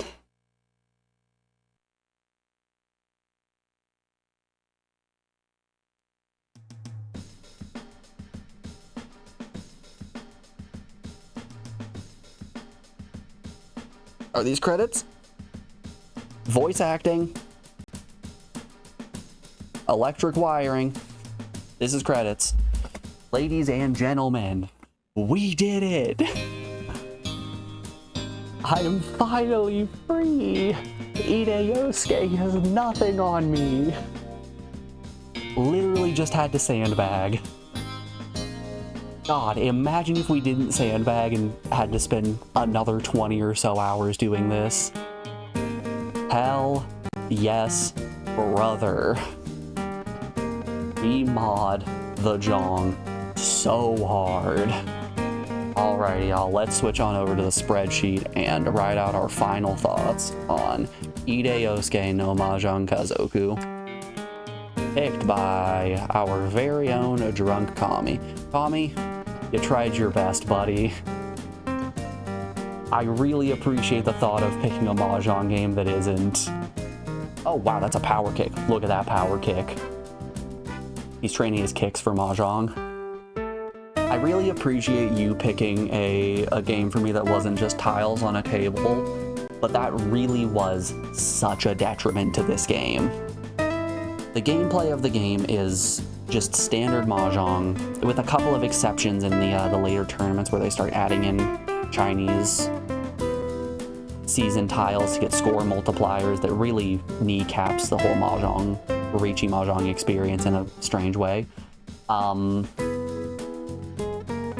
as a whole, it's regular Mahjong that is bogged down so hard by the fact that you have to wait 10 to 15 seconds in between each of your discards, making what should probably be like a 20-minute long match last an hour.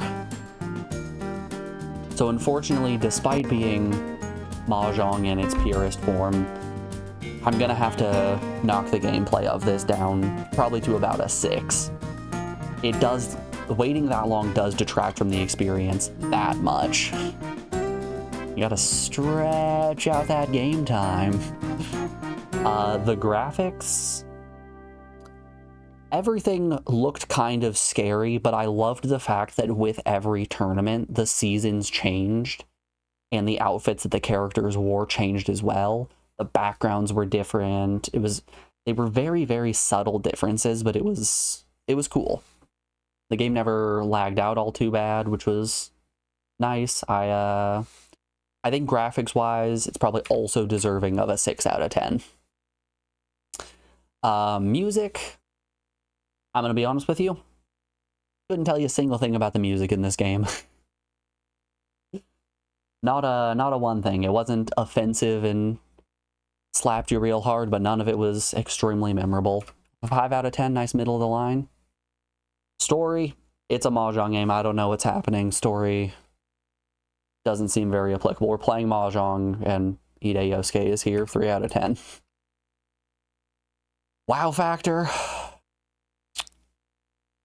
I think this might be one of the instances of wow factor parentheses negative. I'm thinking a wow factor of a 5. 5 seems about right. Difficulty, this game cheats. This game cheats a lot, but in it cheating, it does not prevent you from finishing the game. Technically, this is the easiest game you can ever play. All you need to do is press circle to win. You get credits just by pressing circle and nothing else. I'm torn, because if you take the game seriously, the difficulty is probably like an 8. If you don't take the game seriously, the difficulty is probably like a 0. I think a 4 is a nice rating for it, resulting in an overall score of a 5 out of 10, middle of the line. I think 5's a fair rating for this. Hell yes. Okay, y'all. This has been Ide Yousuke no Mahjong Kazoku. Let's get switched on over to our next chat-picked game, which is the Land Before Time Big Water Adventure. I'm going to put you on the BRB screen. We're going to get switched on over. I'm probably going to press the add button during this break while we're getting set up. It's going to take me a little bit of time, and I think we'll be able to just plow through Land Before Time without much problem. So I'm content in changing our ad break schedule just a little bit here at the end. Alrighty, y'all. I will be back in just a second with some exciting Land Before Time. No, not until then, y'all. I'll be back in just a moment. I'll see you guys then.